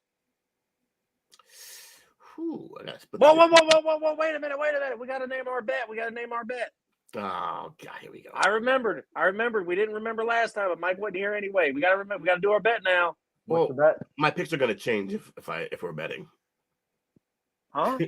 My picks are going to change. No. It's just the main card picks. Oh, fine. All right. I don't know what the bet will. All right. It's a bet to be determined. I got no. I got the first bet. Will's got to cut one braid. No, that's not happening. So. No. That's a little too extreme. Man. You don't. And then whoever's got the least on Mike's end, he got to shave an eyebrow. No, what are you doing? We have lives, bro. Like motherfuckers got to go to work, my nigga. Like, what are you talking about? Bro, you work third shift, man. That's like ghost town. Word, he works graveyard shift. Like, let's shave stuff off. Like, hey, I said all you gotta do is cut half a braid. Damn. What are these unhinged requests? Exactly. He's just like, all right. So if you lose, you got to kill your firstborn. You just like, what are you talking about? Hold on, your hair is as much as your firstborn. Considering I don't have kids, yeah, these are the only things I've raised. Except yourself. Loser has to commit tax fraud. Good God. Oh man. Ponzi scheme. All right. All right. We'll do the to be determined, but I am gonna take Diego Lopez on this one. All right. I'm gonna go Sabatini moving forward. Frivola versus Saint Denis. I will take Frivola. I'm going with Frivola. Y'all both going the upset, huh? Mm-hmm. Yep. My man has a Templar tattoo. I'm going with Benoit. All right, what we got? This is still not. Is this main card yet? Yeah, it's main card. Yes. Ooh. All right, Why do you think I brought up the bet? Yeah. Sabatini versus all right, so I got Benoit, and then we got Andrade versus Dern. All right, There's Andrade, gosh, TKO. she's hot. Andrade is gonna beat her like she stole something. You know, Mackenzie Dern got a fake Brazilian accent, right? Oh man, that's not good. It's well documented. She has a fake Brazilian accent. Like it's fake. She's from Arizona. She speaks fluent English. She's from Arizona. She's from Arizona. Look that shit up, bro. That's hilarious. Hey, you know what? That's all perfectly fine because she's hot as fuck, and I'm taking her by submission. I mean, and then she can submit me later. She's like semi-hot for MMA standards, even barely. Hey, as long as she doesn't smile, she's definitely hotter than anybody else I've seen. This is where it gets interesting. Oh, I'm gonna go Pavlovich, man. By TKO. Ooh, really? You got Pavlovich by TKO. Pavlovich, yeah. Mike didn't even need to think. Yeah, that's a big burly Russian. I'm going with Sergey as well. I like where your guys' headspace is, and a lot of people are taking Pavlovich, but I'm going with Tom Aspinall. Pavlovich's picture looks like he just dumped a body. I don't know why. And Tom Aspinall looked like he just saw him dump a body. Like he's like inquisitive. Like, what were you just doing over there? Epic. He's like, who, me? What's body? I don't see nobody. That's the who me of Russian faces. Who, me? Like, nah, come on. What do you mean? And then we got the fight of the night. This is a hard one to pick, man. And this is possibly the absolute worst main event of the year. Why? What? Because this fight, absolutely, I have zero interest in this fight whatsoever. This is the most. How do you manage to trump your most annoying takes to me every time? It's not an annoying take. This is just that it's such an uninteresting fight with an uninteresting champion at the end. Are you kidding me? First of all, just in a vacuum by himself, Yuri is one of the most exciting fighters. Most boring fighters ever. Oh, okay. So I get it. Just say I don't watch without saying I don't watch. I understand that. No bullshit. Are you kidding? The man does backflips. He got his ass kicked. He got his ass kicked by Glover Teixeira. So what? He still does backflips in the middle of fights. He's amazing to watch. So as far as scoring goes, that's outrageous. You never fought Bohovich. No, I said Glover. Oh, Glover. Oh. He got his ass kicked for 4.5 rounds, and for whatever reason, Teixeira decided to shoot on him and lose. That's his fault. But at the same time, Yuri was getting his ass kicked the whole fight. Oh, so a guy was getting his ass kicked for a whole fight and then won the fight, and that's not exciting? No, it's not. Oh, okay. So comebacks are not exciting, right? It was another one of those situations. It was one of those situations. Sorry, there was something about the beer. It's the situation that I was talking about the other day with the OSU and Georgia game, Will. There's ways for you to get your ass kicked, and there's ways for you to lose the fight for yourself. That's the Glover situation. Cool. He would have won if that 5th round would have hit the clock. Instead, he decided to make a bonehead fucking move and shoot on this guy. And if ifs were fists, we'd all be drunk. It does not matter. A win is a win, and also, in terms of exciting fighters, Yuri is literally one of the most exciting fighters to ever grace the UFC. Like, easily. I will pass. I will still make a prediction, but it's just such a hard fight for me to sell. So you're saying Pavlovich and Aspinall is a better fight than this one? 100%. Oh, you're smoking crack, bro. Outrageous. Crack. No, because this fight is just garbage to me. I don't like it, and I'm gonna watch it, and I'm gonna try to enjoy it, but I just don't like it. I would have much rather seen anyone else in there besides maybe Pereira. But it's fine. He's literally the nicest guy I've ever seen, but some guy that I really don't want to fight. I think they pushed him to the top too quick. Yuri Prochazka, on the other hand, I really wish Jamal Hill didn't get injured because I would have much rather seen that. All right, new bet. Which one's gonna get fight of the night? Prochazka, Pereira, or the other one? It'll be in the Prochazka Pereira fight. And I'm gonna say Prochazka and Pereira as well. That's gonna be fight of the night. These are two like really gifted athletes. First, that's the other thing. They're like extremely gifted athletes. They both can knock you the fuck out easily. Yeah, this is gonna be a fun. This is a true kickboxing style versus.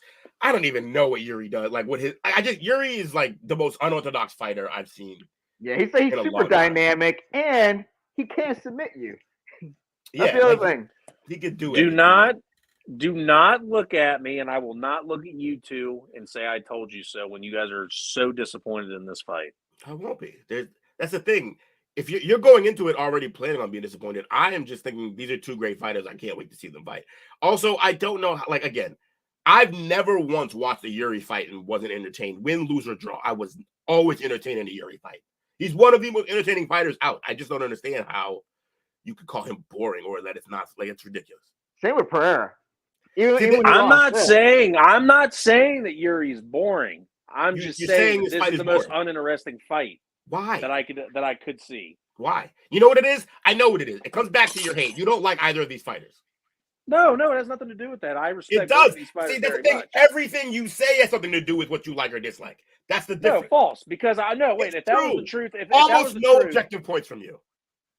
Almost yeah, man. You gotta give us a little bit more than that, Jake. No, I've got nothing against these two. I really don't. Really? Because I've heard you hate on Pereira before. You just said you thought he got moved up too quick. That's a strike against him. Like, no, I said I believe that he got moved up too quick. Congrats on him for beating champion. a guy that he's beaten. Congrats on beating a guy that you've already beat before, and the very next time you go out and fight him, you get knocked out. Like, what do you mean? He still won more times than he lost against the man. And he which is fine, but that doesn't matter because in the end, he got the last win over him. Really? That also doesn't matter because that man doesn't have the belt anymore either. That's true too. that's because the guy that freaking no, that's because I got excuses now. No, bro, you got these weird pocket arguments, man. Like I'm just like listening. Not for real. I'm just saying that this is a very uninteresting fight for me. Why? It's not that I don't like either of these two. I just don't see this fight being very entertaining. Why? It doesn't. So you won't admit that Yuri is one of the most entertaining fighters in general? No, not at all. So the unorthodox fighting style, the fact that he'll do flips and shit and try to knock you out with them, that's not entertaining at all. Go ahead and do all the cutesy shit you want. It's not that he's just doing cutesy shit. He actually gets wins too. Yeah. I get it. The hate's real. Drinking my beer and letting you guys just fight over it. It's fine. I'm not getting I'm not responding to you. It's my opinion. I just don't see this being a very entertaining fight. Okay. If I had to take a guess on who I think would win, I'll let you guys go first. I really need to think about it. Time out. You want to know how I also know it's hate from you? Because plenty of these fights. Not hate. No. Let me explain. Plenty of these fights are boring and the fighters are boring and you still pick them. But this one you're like, oh no, this fight's not going to be. I don't even want to see this, so I don't even know if I should pick. I absolutely said not even a few minutes ago that I'm going to pick a fighter to win. I just need to think about it. Right, time out. I haven't come to a decision. I've been thinking about it for all week on who I think was going to win. I'll pick a fighter to win, even though I'm not interested in seeing it. Like, you're not interested in seeing half of these fights, but you still pick them without having this whole monologue about, well, I guess I'll pick this fight. Like, go ahead, just pick the fight. It's going to be a good fight. I feel like this fight has a lot to consider. But that's fine. I think this fight is super close, and that's what makes it hard to actually determine a winner for this one. You know what I mean? Look at the complexity of it all. You know what I mean? This is not going to the judges. This is not like going to the decision at all. This is getting finished, like for sure. This has all the variables for that, all the recipe for like a knockout. You know what I mean? Like a flash knockout too. Like things are close and then somebody just takes somebody out quick, like out of nowhere. Yeah, I can see that. See, and I would also disagree with that too. I see Prohaska trying to take him to the ground. Bro, we spent like a whole hour talking about how lackluster the heavyweight division is, and you got the nerve to sit there and say this freaking like fight is like uninteresting. Come on, bro. It is uninteresting. It is. All right. Well, if it's uninteresting, it is because it's going to end up on the ground. So you telling me, Popovich? Bro, you're obsessed with wrestlers half the time. No, not at all. I just want some consistency. That's all. Whatever. It's just consistency. No, it's not, because how many fighters do you actually enjoy? that they're going to the ground. Now this one's going to the ground. You're like, oh, it's going to be boring. You're just finding any old reason. I'm not saying no. Hold on. Just finding any reason for this fight to suck. No, you're twisting my words. I said what you said. I'm letting you. No, you're twisting my words. I'm literally saying you guys are expecting some kind of stand-up thing. Everyone knows that this guy on the right here is not a wrestler and he's easily taken down. Prohaska this is a bigger division. This is not the middleweights. You saw what happened to Izzy when he tried to fight against Blachowicz. Yeah, Yuri it's not the Prohaska same, is a much bigger guy than any guy that Pereira has fought yet. He's going to take him. Pereira's a much bigger. Hold him. Pereira's a much bigger guy than Izzy is, so it's not the same. He actually belongs in same this height, division. buff-wise, possibly. I still think not Prohaska possibly. It's factual. I still think Prohaska takes him to the ground. That's where I'm having my problem deciding who I think will win. If this goes standing, this is Pereira's game all day long. If this goes to the ground, this is Prohaska's game all the time. That's why. Hold on, no, I'm giving you an honest take. You're trying to cut me off because you're moving the goalpost, and I'm not going to let you do it. I'm not moving the goalpost. I'm telling you. You literally just said before this little monologue, you were saying, "Well, it's not going to be that interesting because it's going to go to the ground." Why is that not interesting? What's the problem with that? Why is the ground game at all is not interesting for anybody? Right, it's got its own crowd. I'm fine with it. I respect the ground game, but I want to be able to expect it. And that's why I'm saying I don't know what to expect from this fight, which is why it's uninteresting. So now you don't know what to expect when you just said he's going to take him down. Make up your mind. I just said I don't know where it's going to go. I said he will probably try. I said he will probably try to get this fight to the ground if he wants to win. So then I circle back around. So if you really don't know how it's going to go, how's that not interesting? I know, right? It's not. Yeah, because this is a terrible matchup. Yeah, you're full of shit. Okay, Jake. What fight should have took place then instead of these two? I got to look at the rankings, and I'd be able to give you an honest answer because I think every one of the divisions tied up, which is why Anthony Smith is the backup fighter, and Anthony Smith is ranked like 6 or 7. So the entire division is tied up right now. There was no one to put into it besides these two. Once Jamal Hill went out, these are the only two you had left. Rakic has got to fight. I think he's got Blachowicz. You're talking as if these guys are like the bottom of the barrel of the division. But I'm not. You have no. You have a returning fighter from injury who was the champion getting the fight, and you have a guy moving up a division who is not proven. Oh, proven in his previous division, but in a new division. And he's big enough. Actually, I'll take that back. He has had a fight in the light heavyweight division that he barely scraped by that people are still trying to decide if he won or not. He won. Barely or not. No, that's fine. You look at the scorecard, it was very close. A lot of people had Blachowicz winning it, and a lot of people had Pereira winning it. This is this is completely different from your regular sports talk, Will, of a football game. This is between a judge's scorecard who are objective, or however you say it. They look at it and they score it the way that they think. This isn't everything. This isn't a win or a loss. This isn't a KO. That went to decision. Meaning that was to 3 people that had to come to a decision. Oh, I know what decision means. That very well could have been a draw. Okay. Which only adds to the interest of the fight. Not that, no. That's from a different fight we're talking about. But my point is if it's close, if he's the type of guy in close fights, again, everything that you're saying leads to against the guy who is not a wrestler. That's the problem. It doesn't make a difference. Blachowicz is not a wrestler. The point is, Prohaska is very good on the ground. He can take him down if he wants to. Okay, so then maybe he'll take him down. Either way, this is an interesting fight. You could have put anyone else in there besides Pereira, and I probably would have been invested, but I'm not. And here's the thing: who's to say Pereira didn't work on his wrestling game? You think he hasn't heard this criticism too? No, he's just been sitting at home eating Cheetos. That's it. Probably. Yeah, the guy was more physically in shape and gifted than Izzy. Yeah. Okay. But still lost to him. Now, if I had also knocked him the fuck out. This is tough. No, he was standing up. But it's tough to say if it stands, it's Pereira. If I can't see, it's a very unfair guess to give because I don't have a full given guess on who I'm going to think wins. If it goes to the ground, it's Prohaska win. If it stands up, I think Pereira could win. I'd like to hear your guys' opinion first before I give a final thought. Here, quick question: why do you take issue with Prohaska going to the ground, but Izzy took him in the ground in their fight too? Right. But why is that any more or less like exciting in their fight? Wait, hold on. It's been a while. It's been months, maybe even a year by now since that fight happened. Who took who to the ground? Because Izzy does not take anyone to the ground. Izzy took Pereira down in their last fight. Not the last one, but the one before that. Yeah, the one he lost. See, it's been forever since I've seen that fight, and I don't remember that. I'd have to go back and see it because I don't remember Izzy ever trying to go for a takedown. But I'm telling you, that's what happened in that fight. So why is it that when it comes to that fight, right, that there wasn't an issue this one, but with Prochazka potential? Well, mind you, we're talking hypothetical. You know what I mean about the future. So this may not very near future. Very near future. So it might not even go to the ground. So, but I'm just talking like, why do you have to take issue on a hypothetical situation that may not even like have? Yeah. Second person, yeah, Izzy took him down. So, yeah, okay. Moving forward, this is a tough fight to pick. I guess I'll go first.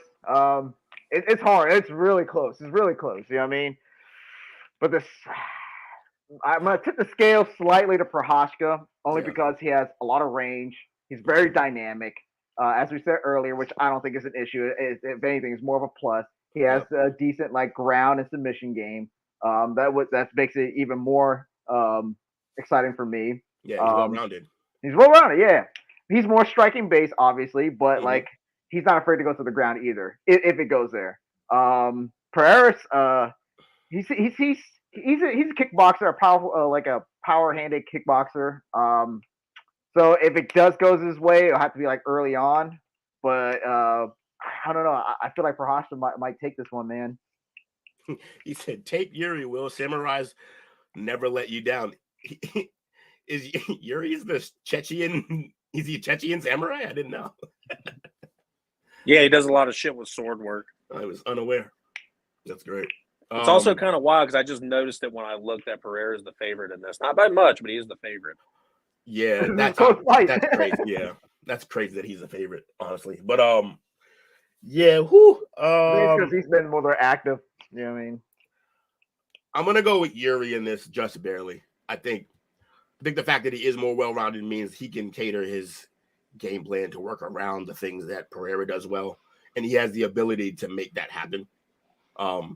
Pereira can try to plan for what Yuri does, I guess, but he can't force the issue as well as Yuri can. I think Yuri has a better chance of making this fight on his terms than Pereira does.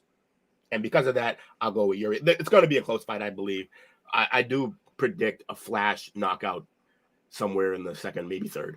I just hope that he doesn't get caught in like that trap, like kind of like Izzy did, where they're just getting this like, you know, this striking exchange like up against the fence or whatever. Yeah, like don't let his pride get to him and just start throwing hands with a guy that you're not.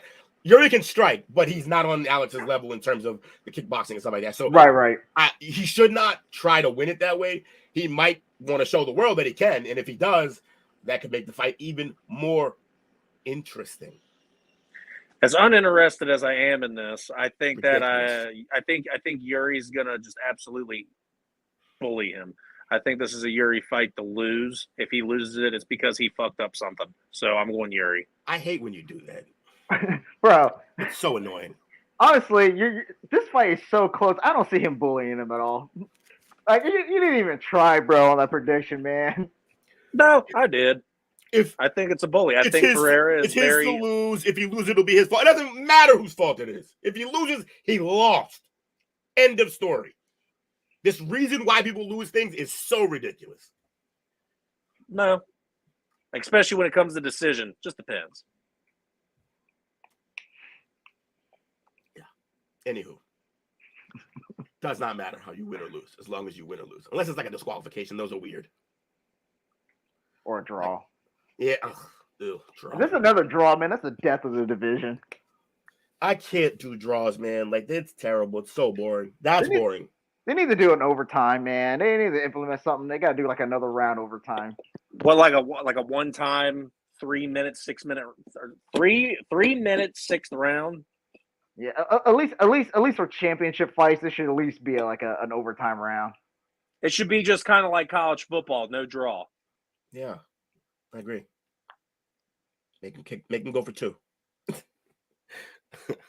All right, so I want to know just how wild it would be if this did end up going to decision, though. I don't see it going that way, but it'd be wild if this did go to decision. But it would further my point. That'd be last round, no gloves, just bare knuckle. That'd be bananas. Holy just shit. tape. That's it. But yeah, so I think we all picked Yuri. Yeah. I think Alex can still shock the world, but I am picking Yuri.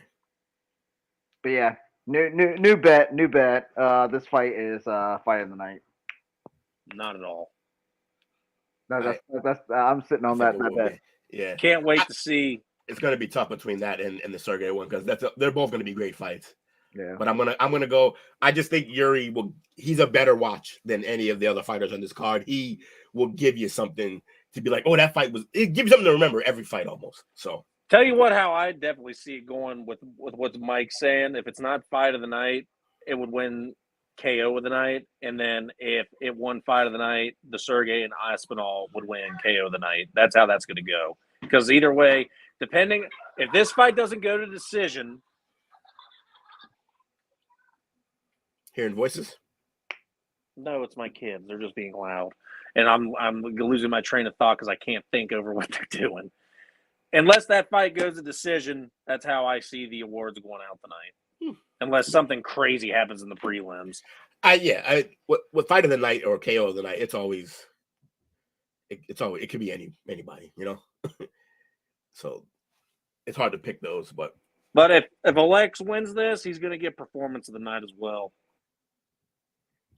Because being to me, even though the odds suggest different, this dude is a 600 underdog to me in this fight. I don't know where you're basing that off, but okay. Neither is he.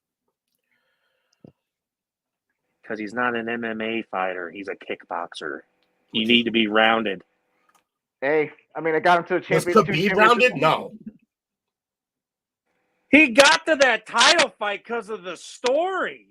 Because of who the champion was. Allegedly. They wouldn't have thrust Allegedly. No, they would no. They wouldn't have. You have no proof. They would not have thrust. No bullshit, Will. Allegedly. They would not have thrusted him to that title fight. Why? Wasn't the champion. They thrust guys ahead their time all the time. O'Malley would have had a title shot after his second fight. Bro, O'Malley got a title shot way before he should have. That's true, man. He fought a bunch of bad boys before that. And the only real fighter he fought, mind you, this is my favorite fighter I'm talking about. The only real fighter that O'Malley fought before his title fight, he lost to because his leg broke. That's the only real one that he fought.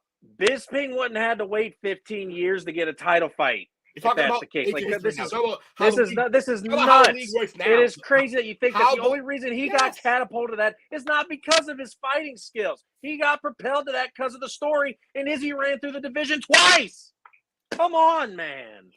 Bro, I'm not saying he didn't get fast-tracked. I'm saying plenty of guys get fast-tracked. Plenty, not just him. What was Michael Chandler's story? Michael Chandler came in and immediately got a title fight. What do you mean? He had a background. He was a three. No, not in UFC. No. Not in UFC. No, fuck not in UFC. He had the pedigree behind him. He was a three-time Bellator champion. Okay, time out. And he had the wins to prove it. Came in and knocked out Dan Hooker right away. Come on.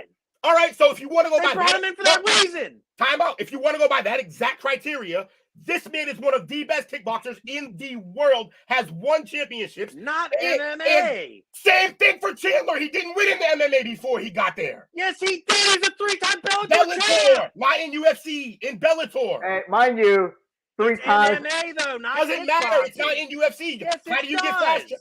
It doesn't. How do you get fast track in a league that you haven't been in? It's the same thing. Yeah. Same exact thing, bro. Same thing. I get it if it was like a WEC scenario or Strikeforce where it's like they're partially owned. I get that. It is kind of the same league, but you're talking about a whole nother failing organization, mind you. Right. He came over and he got fast track. Simple. Bottom line. He wasn't in this league, got to this league, got fast track. Same thing with Pereira. Wasn't in the league, got to the league, fast track. Yuri got fast track too. The UFC fast tracks a lot of guys. If you're marketable, they're going to fast track you. I respectfully disagree. It's not up for debate. It happens all the time. It is. No, it's 100% a debate. You're debate. wrong. It's not. You're wrong. Look, you're wrong, and it's fine. You have two other people telling you that you're wrong who also watch MMA. No, it's not. It's just wrong. I'm sorry. No, and respectfully, Mike, you're wrong too. Okay, it's a completely different story because this guy is not an MMA fighter. That's the problem. He's a kickboxer. Michael Chandler, doesn't matter what the promotion is. He's an MMA fighter. He is a 3-time champ in the same sport as the sport that he went to. You're making up that criteria. That is not a criteria that exists. That is your criteria. That is not. No, that is. He's an MMA fighter. What's the difference? Okay, but on paper though, let me tell you this: who has more wins, Pereira or Chandler? Chandler. No, I'm talking about in the UFC. Oh, if we're talking MMA, it's Chandler. No, I'm talking about. We're talking about. This is where Will's going off of your criteria or my criteria or the criteria. You're talking off of UFC, your criteria. He's got more wins. But if you're talking about a pedigree of the sport of MMA, Chandler's got more wins in MMA. No, but I'm talking we're talking strictly UFC based on your criteria that you just said, right? How many times that Pereira touched gold and how many times Chandler has? And how many times that he lost in the UFC? Think about it. Who did he lost to? He lost to who was it? He lost to all the top dogs. And you're making my point for me, so thank you. Look at the competition that he's fought compared. Alex had better wins. Izzy, Jan. But look who he's fought. He's been in a title fight, and the losses that he's lost to Dustin Poirier, the Islam Makhachev. He's lost to top 5 ranked people. Yeah, and Pereira's beating top 5 people. And his win is against his guy. His wins is against the guy that you made our point. You made our point. His win is against the guy. No, his win that is against the guy that he already knew. And Sean Strickland, you got so many excuses. All you do is have excuses, bro. It's not an excuse. It's a fact. Excuses. Bro, he defeated. And also, the lightweight division is the best division in the UFC. So look at the competition that he's going against compared. I want everybody. He went against and beat a guy that he already knew. I want everybody to realize his exact argument was: look at all the guys Chandler lost to versus look at all the guys that he fucking won against. You sound stupid, bro. Across two divisions, mind against the guy that he already knew. So what? I don't want to hear this shit. That's the problem. It doesn't make a difference. They fought a kickboxing style match against each other. He beat him once, and then he lost immediately after. Oh, no. Time out. I'm about to shoot your whole shit right in the foot. You want to know why it doesn't matter? Because when he lost to him, it wasn't in UFC or MMA. So shut up. He came and faced him in MMA, in UFC, and beat him and won the belt. That's what he did. Loss. Okay, so what? And how many losses Chandler got? Many losses. Losses for days. 3. Rapping them. No, more than 3. No, it's 3. He's had 5 fights. He's won 2, lost 3. So he lost more than he won. Yeah. But he's also got more fights in the UFC. I think this is Pereira's 5th, which would make him 3 and 2. No, we're talking strictly UFC. He has about the same amount of fights, and he won most of them. And got a belt. Exactly. Against lesser competition. No, against the best fighter in the world, and Izzy, you sound stupid. And he lost right after. What do you mean? It doesn't matter. He got the win. Your whole premise. It's not a problem. He got a win still. He was the boogeyman, and he beat him. He got the win. He got the belt. Technicality because Izzy was still standing. No. And then he lost immediately after. All you got is excuses, bro. You're terrible. Just ridiculous. Bro, you got these weird pocket arguments, man. You're just grabbing at straws, bro. It's not. It's a fact. And then he moves the goalposts. No, you guys you guys are just upset that you're wrong, and it's cool. We're wrong. Everything you said has been fucking stupid so far. Not at all. You literally basically said he's better because he lost more. That was your argument. No, I said look at the competition comparatively. And one of them is Izzy. The other one, Izzy Strickland's the champ now. He knocked the shit out of him. He whooped Strickland's ass. He's the champ now, by the way. He got his ass whooped plenty of times in the past. So see what I mean? And every time I give you a good point, you make an excuse for it. No, every fact that I bring up is apparently an excuse. So why even try? Because you're bringing up facts that are irrelevant to the point. Oh, he lost after. So what? He won when he fought him the first time in MMA, not kickboxing. In MMA, he beat him when he faced him. While he was still standing. No. Didn't knock him. He knocked KO. It's the fucking decision of the fight. Shut up about what you think. TKO. Oh, he was still TKO. standing. Different. There's a difference between a KO and a TKO. He remembered his birthday while he was against the KO. Shut up. Nobody cares, bro. He lost. There's a difference between KO and TKO. That's what I'm just trying to tell you out of that. He was out, bro. He was out. Out in his feet. I don't care what it was. He was out on his feet. Night. And the referee was really generous in that fight too. Yeah, he should have been called out way before he actually got called. He was done before that. So he beat Izzy in MMA, not kickboxing, since that doesn't count. He beat Izzy. He also beat Jan.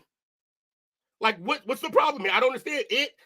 And he beat Strickland, the current champion. See, look, I already told you why you can't use the Jan argument because it went to decision, but that's fine. So decisions don't matter now? No, they don't. No, decisions matter, but decisions are opinionated because these are by the judges that a lot of people said were wrong in that fight. He beat Jan. He beat Izzy. He beat Strickland. Maybe. Bottom line. Those are better wins than what Chandler has.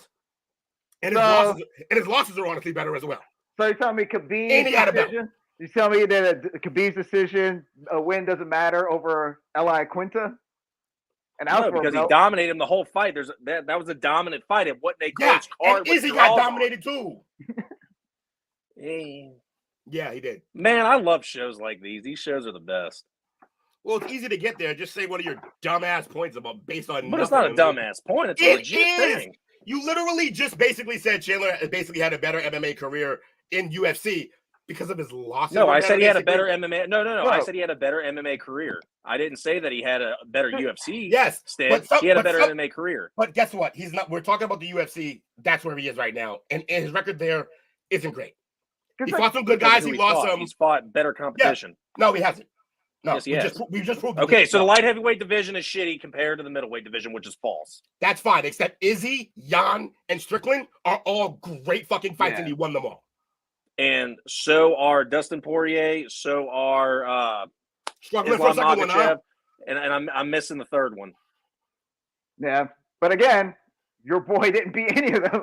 Justin Gaethje. How could I forget Justin Gaethje? Who are Did he all win that? better? Oh, he beat Gaethje. He beat Gaethje, right? No. He lost to Gaethje. Oh, that's right. Oh, yeah. He didn't win it. Shut up. Yay! So exactly what I just said. You're basically basing it on better losses. And Islam, who's better losses. Oh my God, he got his ass whipped by better all guys. Better than whoever he's fought against. No, he's not. So they're all better than Izzy. Poirier's better than Izzy. Gaethje's better than Izzy. I'd take him. No, that's why I think you're just resorting to lazy deductive thinking, man. Yo, Lewis, I'm pissed. This is the most ridiculous thing. It's so stupid. So stupid. I didn't get to argue all week. I needed an argument. Once Alex beat Izzy the first time, that already is better than Chandler's entire MMA career. I couldn't believe it. False. Completely false. Easily. Yeah. Easily. And if you ask me, like you said, because of his whole pedigree with Bellator MMA, all the more reason for him to win those belts. And he has Pereira has such a lackluster MMA career. He comes from a kickboxing background. Why is he winning these fights? And why and even won gold at one point. Also, why are they lining up with fights to win? Chandler being better because he beat up on the G League for longer. It's ridiculous. Okay. I would not call Patricio Pitbull G League. Cool. So that's fine. Whatever. He dominated, which is where he won his championships from. By the way, he dominated a league in which the talent is far less than where he's in now, and then where he got in now. It's not. This is honestly the funniest part. Why I got aggravated is because it's just you could say we just don't agree, but to say I'm wrong when clearly everything you're saying makes no sense is why I went nuts. Because to say he had better competition is outrageous. That's outrageous. He didn't. And yes, it is. Look at the light heavyweight division competition that he had to deal with. No, he fought top 5 opponents the whole time. Funny. You talked about Pereira did not. Pereira didn't. Bro, they fought about the same amount of fights. Sean Strickland was not in the top 5 when they fought. Izzy is the only one that he fought in the top 5. Yeah. He jumped the division, and I don't know where Blachowicz was ranked. But the thing is that they were on the ground almost the entire fight. It was a completely different fight, which is why that decision came down to a huge split with one having a draw card. Strickland was 6 at the time. So he wasn't in the top 5, like I said. Every person that he fought except for Dan Hooker was in the top 5, and Dan Hooker was like 6. And guess what? So look, even if, which I don't agree, but even if I was 5. Time out. Even if I was to agree, which I don't, but if I was to agree that his competition was a little better, because it would only be a little better, because clearly the guys that he fought were good too. Pereira, he lost the fights. Pereira won his and got a belt. This isn't a debate; it's a murder. And potentially get a second one. You know what I mean? And it's fine. Look, I can go ahead. Time out. You want to talk about story? No. I'll concede every argument if you at least admit that he got to that title fight because of the story. And I'll concede that if you admit Chandler got his fast track for the same reason. Because he was a 3-time champ in the previous in a different place, not here. Then we can concede. Bam. So they both got fast tracked, which is what I said at the beginning of this whole debate, that plenty of people get fast tracked. So I just circle back to being right again. No. Yeah, because you just came to the conclusion. I won't concede with that. I won't concede with that being the last statement. It doesn't matter. You already conceded, and it's a fact. No. It is. But that's fine. We can end the show on a fun argument. Here's the thing, Jake. Even shitty fighters get like fast tracked by a story. I feel like, you know what I mean? So guys get fast tracked all the time, man. Jake wants to rule this in no contest. Pretty much. Yeah. That's what it is. Okay, what happens if he wins tonight? 7 rounds. If he wins tonight, then I'm completely wrong. You're already completely wrong. No, I am 100% wrong if he wins tonight. Because if he won, he gets like 2 belts over Chandler 0. He already has 1 belt over. Like, this is ridiculous, man. They both got fast track. Plenty of guys get fast track in this league. My favorite fighter got fast track. They tried to fast track Kevin Holland, but he didn't take it seriously enough. Like, guys get fast track, bro. He earned that, though. He earned that by fighting a bunch of times in a year, but still, he wasn't fighting a bunch of great guys at the time. He did fight some good guys eventually, and he started losing, too. So he started off with 3 skates, had a mid, and then he did well with the last 2. And then once he ran into Marvin Vettori, that's when it went downhill. Yeah, so a bunch of bad boys, like 2 good, okay fighters, and then he started losing. Fast tracked. He got fast tracked. But now he's back on the right track. Yeah, slowly. Yeah, he's getting there. He fumbled it. He fumbled his bag, though. He could have been a lot better. He retired and then decided he was too young to retire, came back and said, I want to be a badass again. Yeah, and that's what he's doing. Which is great. He picks and chooses when he wants to be serious. Which is almost never, and that's the problem. Which is why we love Kevin Holland so much on this show. It was easy to be serious when he was beating up nobodies. And then he got to fight real guys.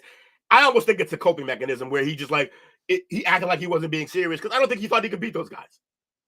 And he couldn't. And he lost.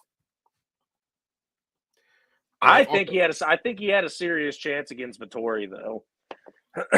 I think he just didn't. Which is why after the Vettori fight is why he took his wrestling so serious, which is why he's an all-around good fighter now, because he's well-rounded in everything. Which is why earlier in the point about, will the wrestling take over the heavyweight division? Not if you're well-rounded. I can see that point now when I didn't see it earlier. Yeah. But also, like I said, it's not just not if you're well-rounded, but also I don't think every guy's going to be able to do what he did to Lewis. Not everybody guy's going to be able to do that. I do want to say as well, the only reason Chandler fought for the belt in his second fight is because Poirier and Conor chose to fight each other for more money instead of the belt. So he wouldn't even have got that fight. But Conor wouldn't have got that fight. Dustin would have, though. Yeah, but if Conor did win it, or if Conor did get the belt fight, it would have been because Dana wanted money. That's the only reason Conor. That's the answer every time, though. Dana wanted money. That isn't really like. That's like water is wet. Like, sure. Everything that Dana does is because he wants more money. There's no fight that he picks like, oh, this would be good, even if it doesn't make me more money. No.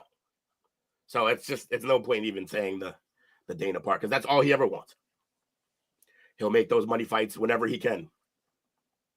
And he won't pay his fighters. Ooh, they're showing Tom Aspinall working out. Dana needs to pay his fighters more. Yeah, I guess. I agree. But at the same time, I also see why he wouldn't. I think I wouldn't give a fuck about paying him more if they just gave him some kind of benefit. Just some kind of benefit package. And then I'd be cool with it. It's the same thing. It's the same thing with WWE because WWE wrestlers, they don't get any benefits. Yeah. They don't have any health insurance. They have to pay for their own rental car, their own flights, their own hotels. If they just did something for them, a lot more of these people would be more happy working for these companies. Whoa, I don't think you realize how big of a statement this is from Lewis, though. Conor only getting $4 million in his prime is criminal. He fucking hates Conor. Right. I had a statement that blew me off the fucking lid. But no, I don't know. Yeah, I completely lost what my thought process was with that. I just think that they need benefits in some way, or they need something to step up to be able to help them to either have a health benefit type of package for them, or at least be able to pay for certain things that they need to do. Because obviously these guys pay for their own gym and their own workout. That's fine. That's in their thing because they need to be able to train. But having travel or hotel expense paid, that's fine. Lewis, sure, Jan. But yeah, what else? That's all we got for this. Yeah, we made this fight is the selling point of the night, bro. It really is. It's really the heavyweights, but I disagree. We made a 2-hour intense show. That's because you hate the heavyweights. But we made a 2-hour intense minutes out of this. Huh? One of my favorite fighters is Derrick Lewis. How do I hate heavyweights? Not you. I'm saying Mike. Mike's the one that hates the heavyweights. I don't hate the heavyweights. They just have a lackluster division. They really do. You want to talk about the I stick up for the heavyweight division more than anybody. That's why I have that take on that, and why I get heated over it whenever you talk about it. You're the one who's biased, not him. Yeah. It's how that played out. No, he's had that take for years since I've known him, and I'm like, yeah, it's a legitimate take. I just haven't had the information to back it. If you look at it, the heavyweight division's weak. The heavyweight division is weak. The heavyweight division is cursed by held-ups. You have an excuse for everything. Holy shit. It's not an excuse. Everything I say is an excuse. That's why me and you can't debate, Will, because everything I say is an excuse. When I bring a cold hard fact and I literally tell you this is like this. What are the holdups that's making? Okay, the very first holdup, Stipe in DC for 3 years. The next holdup, waiting. Why though? Literally waiting for Stipe and John. Why? Waiting for Ngannou. Why? Because you have a guy. Because they have these fucking. They don't say it, but they got these rematch clauses that fuck everything up. If you don't let the rematch clause happen, heavyweight is the only division with rematch clause. No, it's everywhere. So how is this the only division that has sucked because of it? They all do. Wait, hold on. And that's not even what I'm trying to get at. You guys are trying to skew this to a different thing because this is strictly about the heavyweights. You're trying to get off on a different tangent. Hold on. That's the problem. This is a holdup and I can give you a perfect example because there was a holdup in the bantamweight division with Cody and TJ. Okay. Now, there was a holdup. Just to shoot a hole in your argument, right? Remember, they brought DC up from light heavyweight. I don't even remember him getting a heavyweight fight before Stipe. He was in the heavyweight division beforehand. That is fact. And he was also in the middleweight division. In Strikeforce. But he was still in a division above. Okay. He's fluctuated. Now we're picking and choose when UFC fights matter or not, right? Of course, that's what he does. So now we're picking and choose when shit inside and outside of the UFC matters. I've always said that. No. Literally this whole argument because I'm the one that brought up Chandler and Bellator and being 3-time champ. What are you talking about? But then you want to ignore Pereira's kickboxing career because it's not MMA. It's different. What does MMA stand for? What does MMA stand for? Mixed martial arts. Kickboxing martial arts, not one martial art. Yeah, but kickboxing is strictly under kickboxing and the kickboxing umbrella. That's not mixed martial arts. But how much of the mixed martial arts? But how much of that kickboxing carried him to this point? The story of him and Izzy did. The history of him and Izzy did. And how much of that kickboxing got Izzy to his point? So his history was Izzy knocked out Strickland. He didn't get an immediate title fight. His history with Izzy is why he knocked out Strickland. Got it. Yes. It's so stupid. It's ridiculous. So ridiculous. I just want that to was a compulsive answer, but that's not the point. Izzy built his freaking brand. He came over from kickboxing. No. I'm not getting cut off here. Izzy built his brand. He came over from kickboxing and had multiple wins before he got to a title fight. He won an interim belt beforehand. He went off and then beat Whitaker after having more than 5 fights in the UFC. Pereira went on and got fast-tracked because of the story he had with Izzy in kickboxing. All the more reason why he shouldn't have lost that first fight. And yet he beat him. Because that's the boogeyman in the closet. Then once he saw how he fought in MMA, he came back and whooped his ass in the second. Because the whole actually, no. Just because you like to correct on these things, he actually didn't whoop his ass. He was losing the fight before he won it. He pieced him up. It doesn't matter. Like you say all the time. Now it doesn't matter. Now and all because it was a KO and not a decision. Nonsense. Here's the thing. Even if they did like fast tracking because of a story, right? He still freaking won. Yeah, factual. And under those type of circumstances, right, where there's some sort of like, I guess, quote unquote privilege, they usually don't win. You know what I mean? Clearly, because they lack something, right? And only because of this story, that's how they got it. You know. The real reason that the heavyweight division is just weak is because they like Mike said earlier, they have a lot of guys who are hype trained and then fall off. We named them earlier. We have Curtis Blades. He's not falling off. He's still highly ranked. He's highly ranked, but I'm talking about the hype train that he was going. And he's going to be the next guy. He's not that. That's good, the thing. but he's not that. That is honestly the thing about the heavyweight division, though, is because it's so unpredictable, which is why it is a good division. Because people get knocked out like crazy because that's what it is. It's a power division. Yes, and that's fine. And we love the knockouts. We love watching Lewis. People cannot get fast tracked in the heavyweight division unless you're coming up from lightweight, which is what happened to DC and what happened to John Jones. So listen to that. But they already have names, so when they get pushed up, they get title fights because they're going for double champ status. No, they get pushed up because when they move up, their talent is so far greater usually than the rest of the heavyweight division. And it's a better division. And they are normally going for double champ status, like John Jones which means did. They're already good because those are the only two cases that did it. Except for hold on, Mike, correct me if I'm wrong. Did Randy Couture do the same thing? Yeah, was he a double champ in both? He wasn't a double champ, but he did capture titles at both. And this goes but he did, but he did move up to the heavyweight division to do it. Even the early 2000 Zuffa era of that division, it was already problematic. These are the same people who fought for that belt. You had freaking what was that one Russian dude, the Belarusian dude? What's his name? It was him and Tim Sylvia. They always fought. And then Randy Couture. Now, and Randy Couture came out of retirement to get that heavyweight belt. He beat Tim Sylvia. Yeah. From top to bottom, it's one of the weaker divisions. And history repeats itself. This guy comes out of a 3-year layoff and just takes out arguably at the time the number 2 heavyweight, Cyril Gahn. Yeah. Also this right here.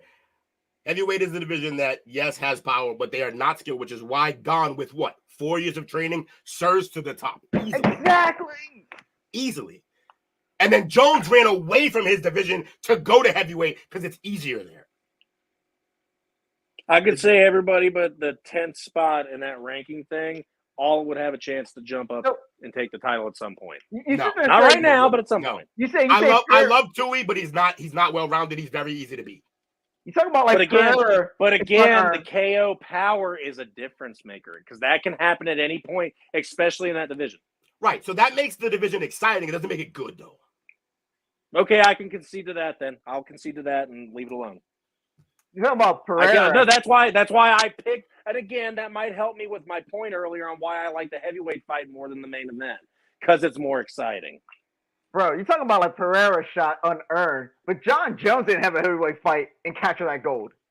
It's a money fight, Mike. That's why. But he won. But he won. The point is that he beat the number 2 guy. He fought the guy he was supposed to fight. He moved up after 3 years off and beat a guy that's supposed to be the best in the world at that division. And that is such an unfair argument too, because John Jones is arguably the greatest of all time. Guess what? Not at that division. That's not a fair point either. He's the greatest of all time. He could have done that in middleweight. Could have did what in middleweight? That was the wrong button. He could have done that. And what he did in heavyweight, if he was younger and could lose the weight, he could have done it in middleweight too. No, we're saying that he moved to heavyweight at the back half, like the end of his career, basically, because it's. And I'm saying he could have done the same thing to middleweight if he dropped the weight. Bro, you see how big that dude is? That guy's not going to middleweight. Yeah, Again, I'm talking about a different point in the career. He could have done it in all three divisions. You say he could have went down? And at this point in his career, no, but I'm talking about in his early career when he was 28 and whatever, and he dropped the 185, he could have beat any 185er because that's how good Jones is. That's why he's kind of an unfair. He's the gazelle. Exception. You can't really. He's the exception to the rules. Yeah. I get it. Yeah, pretty much. I can understand that to a certain extent. I can understand that for sure. Because but here's the thing. You can look at it the same way because look at the age in his career where he was with GSP. He went up and beat Bisping at middleweight. I mean, it's tough when you're using the greatest of all times as your example because it's kind of unfair. Okay, but also Mike talked about other guys who have done the same thing. That's why he's just the most recent one. Right. Mike talked about Couture doing it as well. And other guys have done it as well. Because the heavyweight division, while exciting because he had knockouts, skill-wise is the weakest division of the men. Another hype train derailed. Greg Hardy. Oh, yeah. No. It was a hype train. That's an ex-football player that had no skill. But here's the thing. I feel like majority of the heavyweight division is exactly that profile. It's Absolutely. just like these big guys, heavy hitters. Most of the times are like ex-athletes and something else. No one was on a hype train of Greg Hardy. He went in there and knocked out unranked guys. Once he went against Tuivasa, he got his freaking lights knocked out. It goes to show like how lackluster that division is because those are the people they tend to they draw from. They overinflate that division with those. They fucking went and grabbed CM Punk for their welterweight division. That didn't do nothing for them. Yeah, but look at the welterweight though. They have look at the top 5 alone. They look like some legit dudes. And he fought a guy who was like an amateur outside. So it's not like they fed him to the wolves either. They gave him appropriate competition. They gave him 2 fights, right? Why is Kobe still up there? Terrible.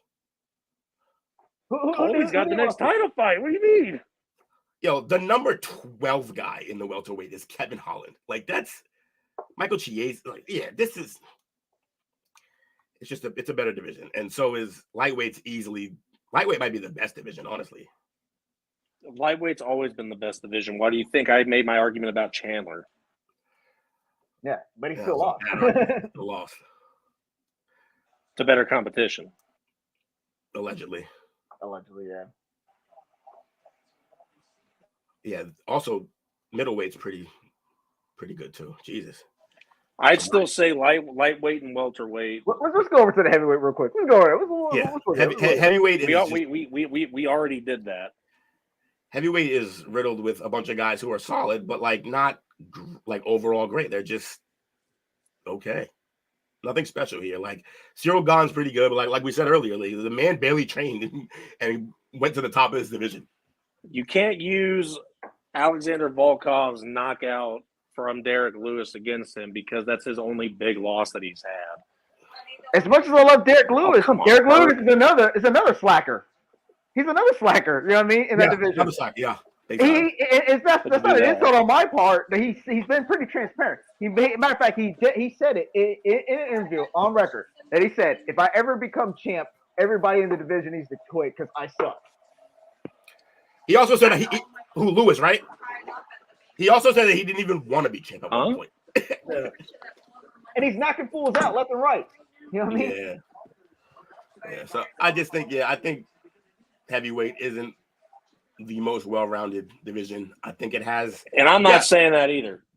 It has some exciting fights because, of course, you get the knockouts, and that's why we watch a lot of these fights. But in terms of talent, it's the least talented division. If you ask me, heavyweight, and that's perfectly fine. I can perfectly agree with that too, Will. That's what it's just. I just refuse to. I just refuse to go ahead and concede the fact that all because they're not skilled, it's not entertaining. That's why you said. No, that's why you said what you said earlier about it being exciting, and that's why I conceded to it. I just don't want per se, and it's nothing against Mike. It's just don't hate on the division because I'm not hating on the division. He's just stating the facts that it's not as talented as the other divisions. It's just not, bro. And you took umbrage with that until I said the magic word of excitement, but like the bottom line is the point is the same. It's not a good division compared to some of the other ones. We're talking about the same sport here, man. I'm not comparing apples to oranges. We're just talking weight divisions, man. Yeah. Like, and I love. I think that's the entire problem since we've been talking for the last 4 years about MMA. Because if anyone does not know, Mike, and I probably said it like a broken record, Mike is the reason I got back into MMA. I am a fan of the heavyweight division, which is why I stick up for it so hard. And when he says what he says against the heavyweight division, I get up in arms about it because I get emotional. Lightly. Yeah. No. It's because I disagree with it lightly. No. I wouldn't say I get emotional about it. It's because I see it a little different. Reaction to everything, Jake. That's your issue, bro. You have an emotional. You have to have an emotional response. No, it's not. No, it's not. It's not emotional. It's just you that ended up agreeing. No, I don't see it the same way he does. He sees it as a bunch of fat slobs who are throwing haymakers. I see it differently. Bro, I said this so many times. I said this damn near on every show. Yeah. Pride has the best fucking heavyweight division. Right. You know what I mean? It's like if you want to compare that era to any other UFC, again, you'll still lose, bro. Yeah. Facts. It's just, and I didn't disagree with you. I agree with you on that. If you ask me, the only people that come close to second is the Strikeforce heavyweight division during their Grand Prix. The reason why I say it's emotional reaction is because literally we've had like 25 minutes on this topic, and in the end, you still agreed with what we said. You just didn't like that we said it. No, that's fine. Like I said, it's just that my issue wasn't. My issue with it is that I'm not going to say I'm emotionally invested in it. It's just the way that I look at the division is different the way that Mike looks at it, which is why I disagree with it. You said I hate heavyweights, and I told you that the Pride heavyweight division was the greatest fucking era. Yeah. No. I said you hate. No, I said no. I did not. You took that out of context. No. I'm not saying you hate the heavyweights completely all around. I'm saying that's what you said. You said, "Oh, now it's not completely." Now he's qualifying. He just always with the goalpost moving. No. See, now I'm getting completely taken out of context because we've been and have stop, Will. We have been talking about the UFC heavyweight division only. He brought up the Strikeforce or the Pride heavyweight division. That's and you fine. brought up Bellator. You like that. You brought up Bellator. I brought up Bellator for the.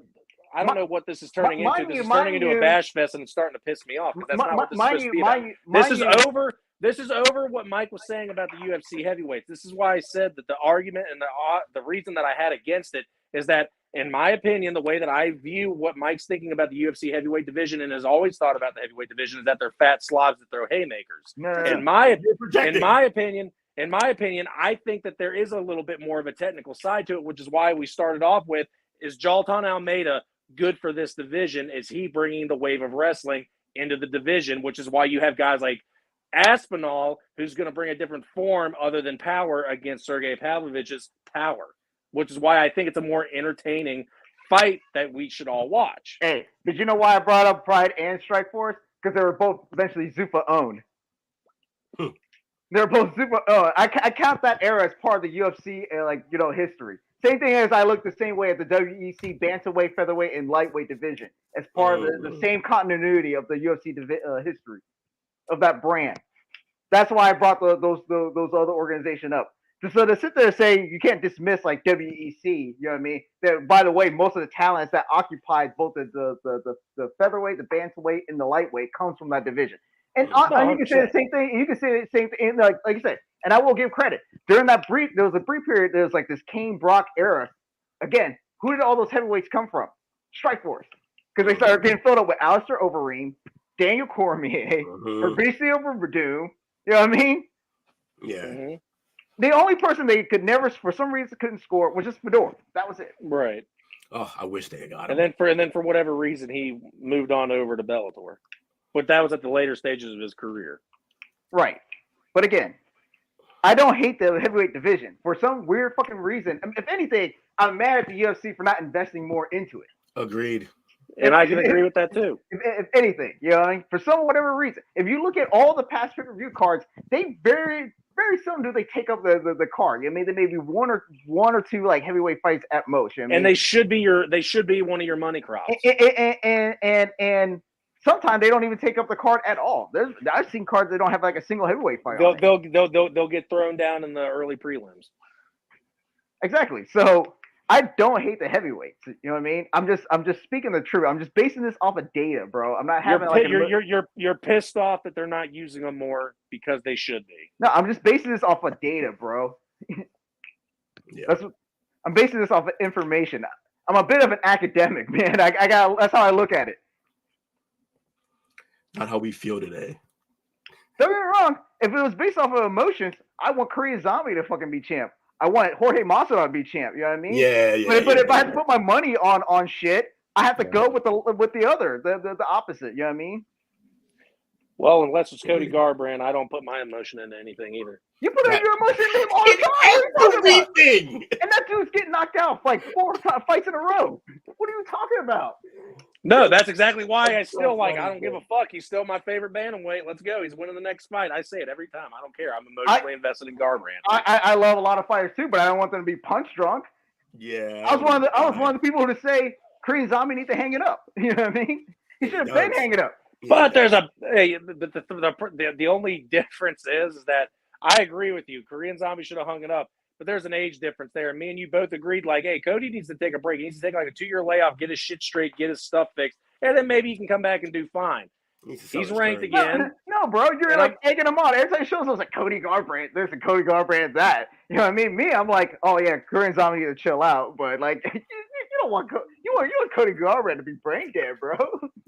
Not at all. The least factual thing I've heard ever is I'm only emotionally invested with Cody Garbrandt. Yeah, okay. No, but it's true because you have favorite guys that you follow. You're most emotionally invested in him. You're emotionally invested in everything.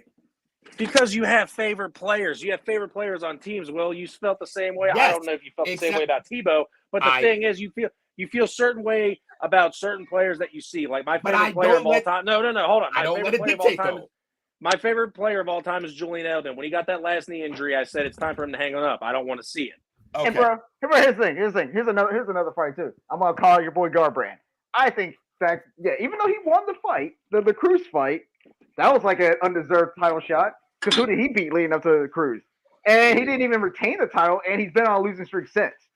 Now hold on. There's a pre-Garbrandt Bell era and post-Garbrandt Bell era. No, that'll help me because he got that fight because of the story. Cruz and Faber had that helped me because us. We said that happens to multiple people. We said that multiple times because it makes the same sense. Because I said the only reason that Pereira got the title fight is because of the story. And it's pointless. Got the title fight because of the story. But he it's also a pointless was undefeated. Point because plenty of people get that. But treatment. He was also undefeated.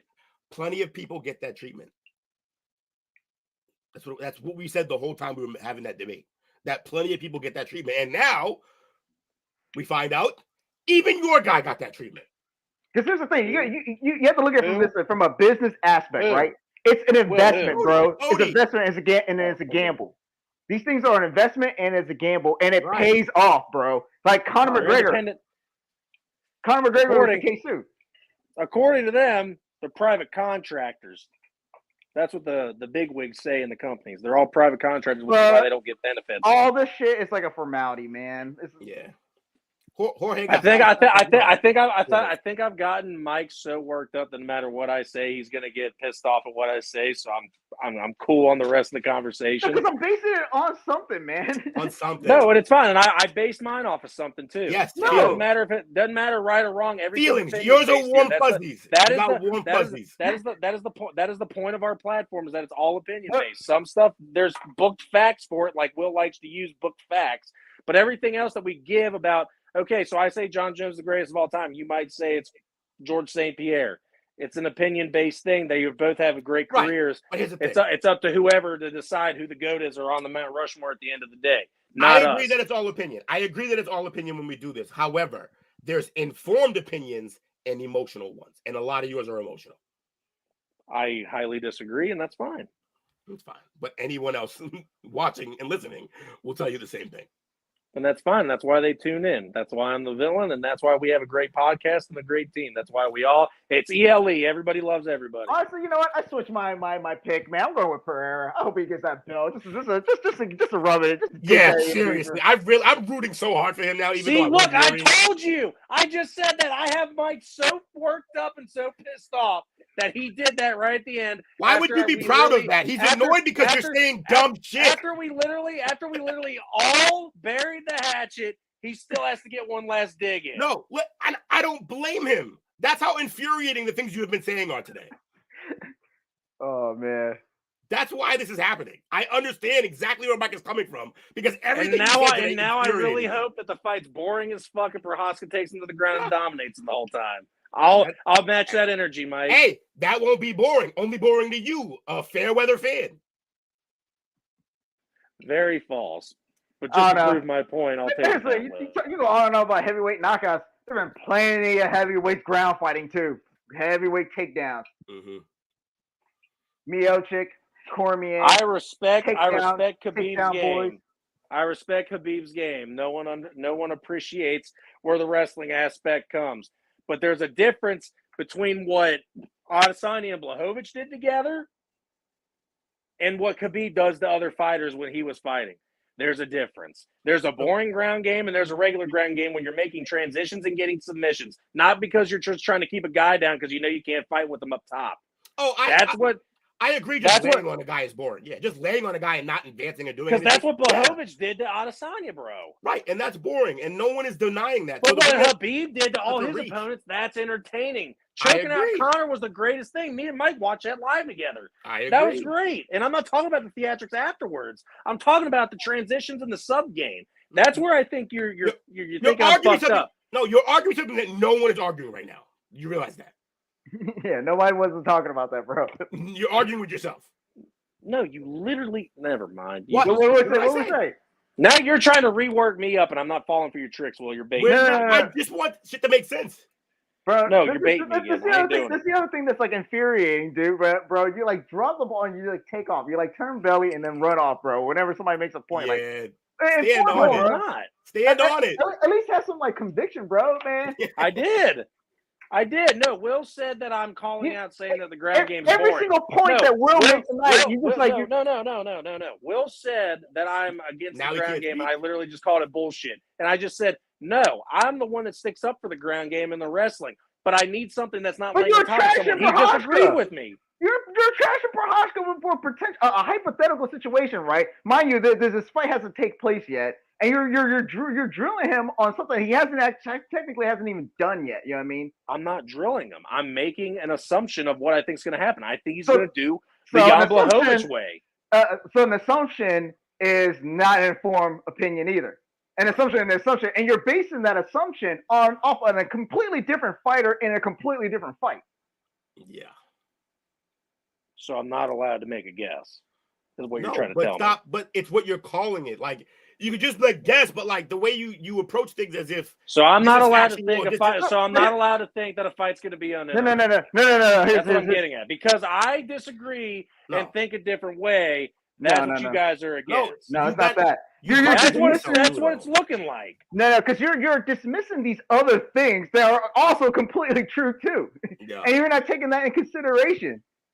Yeah. How am I not? Okay. What am I not? What am I not taking into consideration? For starters, that Yuri's one of the most impressive and interesting fighters to watch. Any fight he's in, any fight. Okay, if you have money on this fight, right? Would you say it would be boring or would it be a knockout? If you have to put money on it. Well, I wouldn't put money on this fight, but are you making me at this point? If I had to put money on the fight, I'm not making you do shit, bro. Because it's. I'm taking Prohaska because it's smart move to take. I'm just escalating the situation, right? How would you base your decision on if it was something of utmost important, right? If there's like a risk involved. That's why I'm asking you that. That's why I'm if that's what you're giving me, if that's what you're giving me, Mike, I'm taking Prohaska based off of experience and who he's fought. Exactly. Comparatively. So me and Will aren't doing that? Yeah. That part. What you just said? Like, what I said. You act as if we're not doing the same thing. No, I didn't. I'm literally saying I answered your question. I'm getting attacked over it. You asked me who I. No, I'm not attacking you, bro. You asked me who I take. You'd asked me who I take, and I just told you who I took and why. I'm not attacking you, bro. I'm just trying to understand your logic. You know what I mean? Because you haven't been making sense for the last like hour and a half, bro. For real.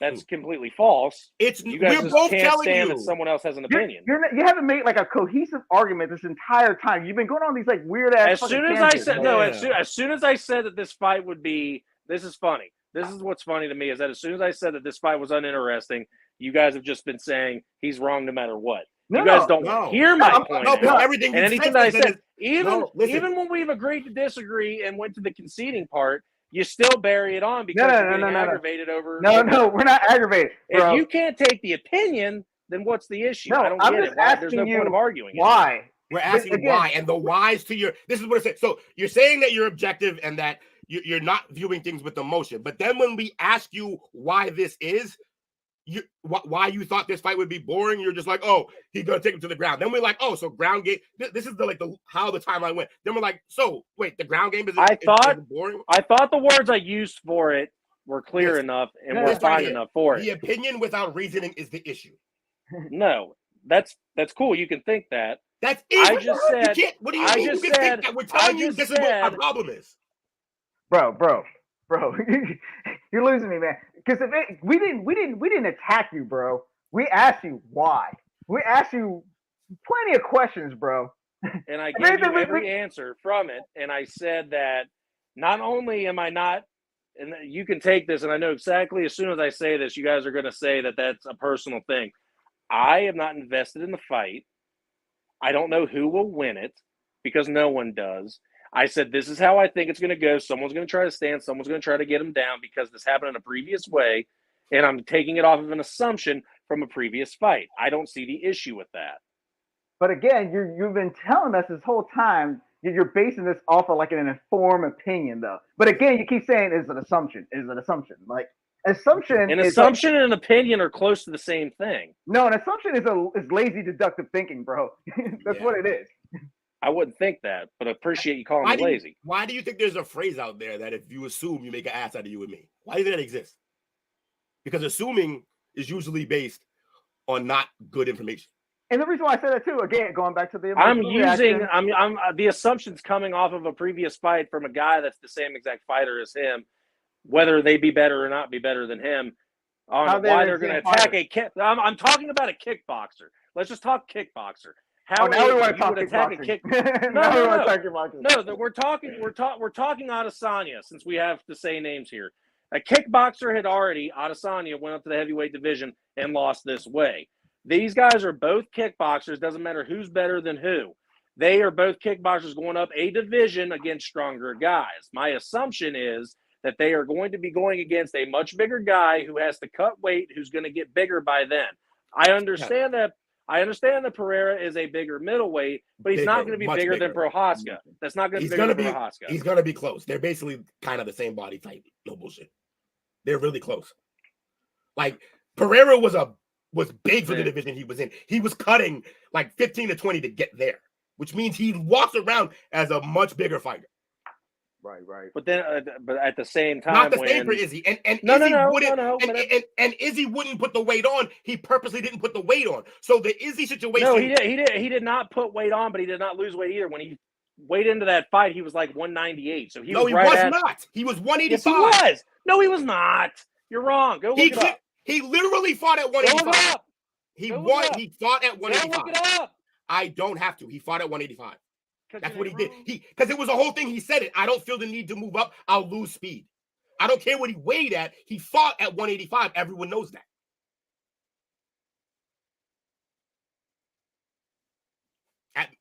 At max 190.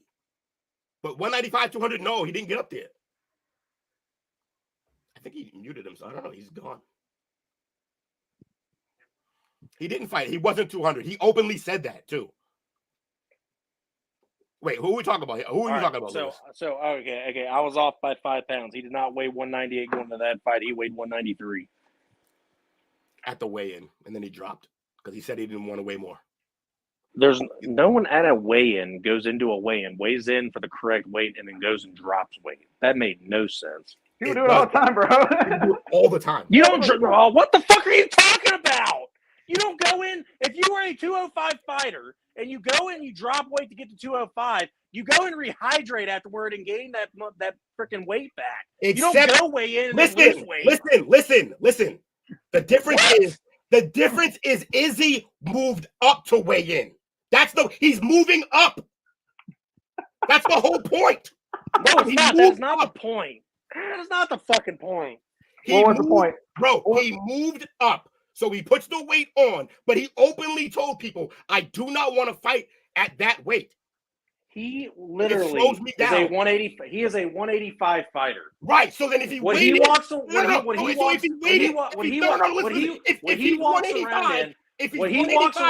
so he fights at 185. What he walks around in is going to be a 185, or he's going to walk around at probably a 195, 200. Man, so he's working out, dropping weight, and he's at 193 when he weighs in. He took his headphones off, so he didn't hear the entire point, so he's wrong anyway. It's stupid. No, it's not. He is a 185 fighter who walks around at 195, probably. No, probably. See, there you go again, assuming shit.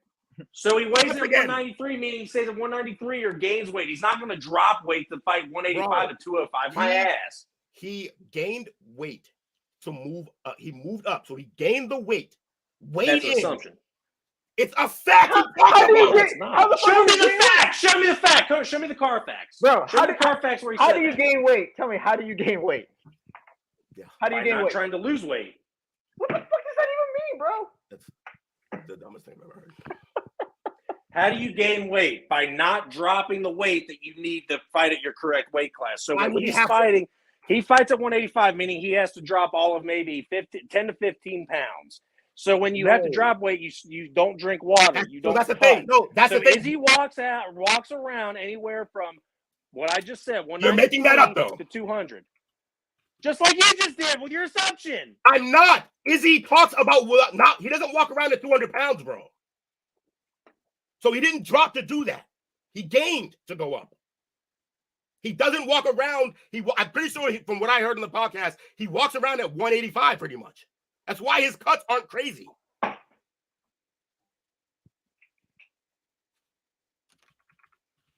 know right now. I'm interested. Damn, man. You guys are making me miss my Ohio State game from dumb comments. Yeah, you guys are baiting me. Baiting you what? I mean, I think we've been asking pretty freaking fair questions, bro. Like, yeah, I've seen different things listed for what he walks around at, so I'll concede that. I've seen him walk around. I've heard him say different times. I've heard him say on Joe Rogan 203. I've heard him say on the Flagrant podcast. I heard him say he walked around like 185, 190. But I will concede and assume that he said the real what he walks around at on Joe Rogan. So I'll give him 200 walk around.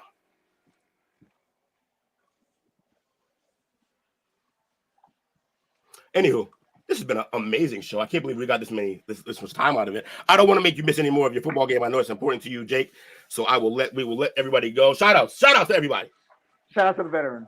Not remembering wrong. Not at all. Shout out to Will and Mike for letting the show happen today since I was dead to the world yesterday. It was impossible to get hold of.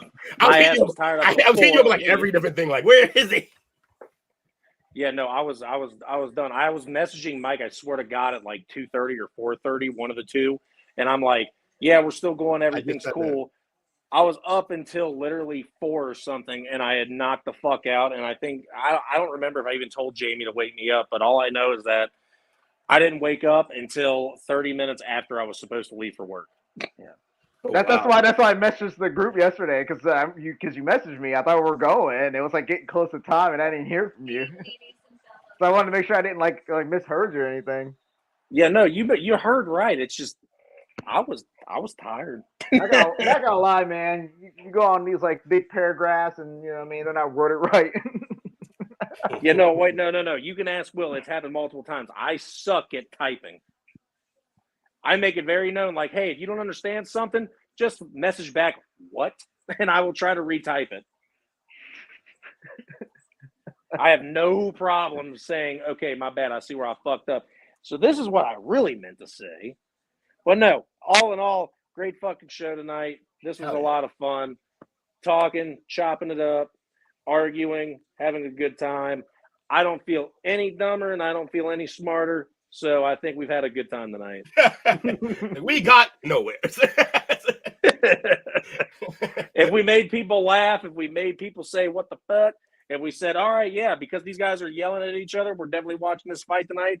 And because this is almost a 3-hour show, I am probably not rewatching this. But if you guys remember any time slots that you thought were great, send them to me and I'll go chop them off. Absolutely. Shout out to you fellas, man. You were great as usual. Great information, fun takes. Whether we agree or disagree, folks, I want everybody to know we go back and we have fun and we're all good friends because this is what we do. This is how you're supposed to do it. And so I appreciate everybody who watched.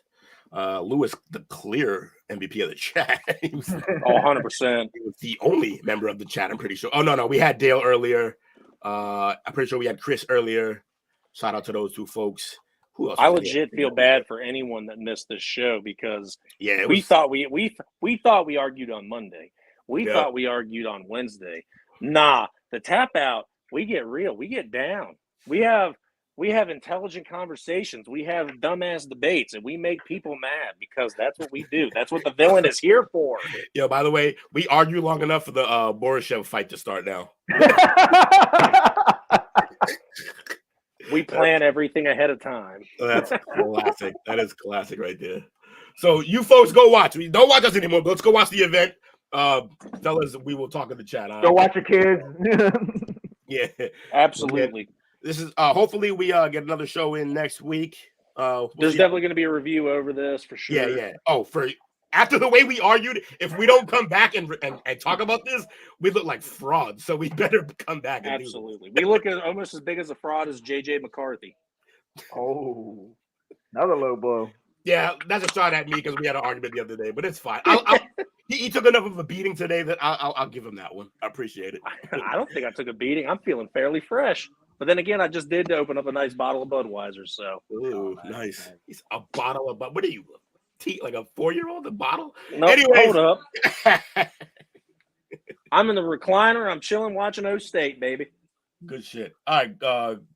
Who are they playing today? Oh, they're playing. Who's O State playing today? We are playing Michigan State. That's probably a win for y'all. Should be. But all right. How do we have 6 viewers suddenly? You were the 7. Where the hell were y'all during the whole entire show? No, sir. I appreciate y'all. Thanks for coming. We have the time. We got to stay on now for people to come. Enjoy watching the show. I think it was a time constraint thing. We were too early. But yeah, y'all fellas have a great night. Everyone watching, appreciate y'all. Y'all take care. Looking for this outro, and here it is. Peace. Find this podcast and others on STWFTV,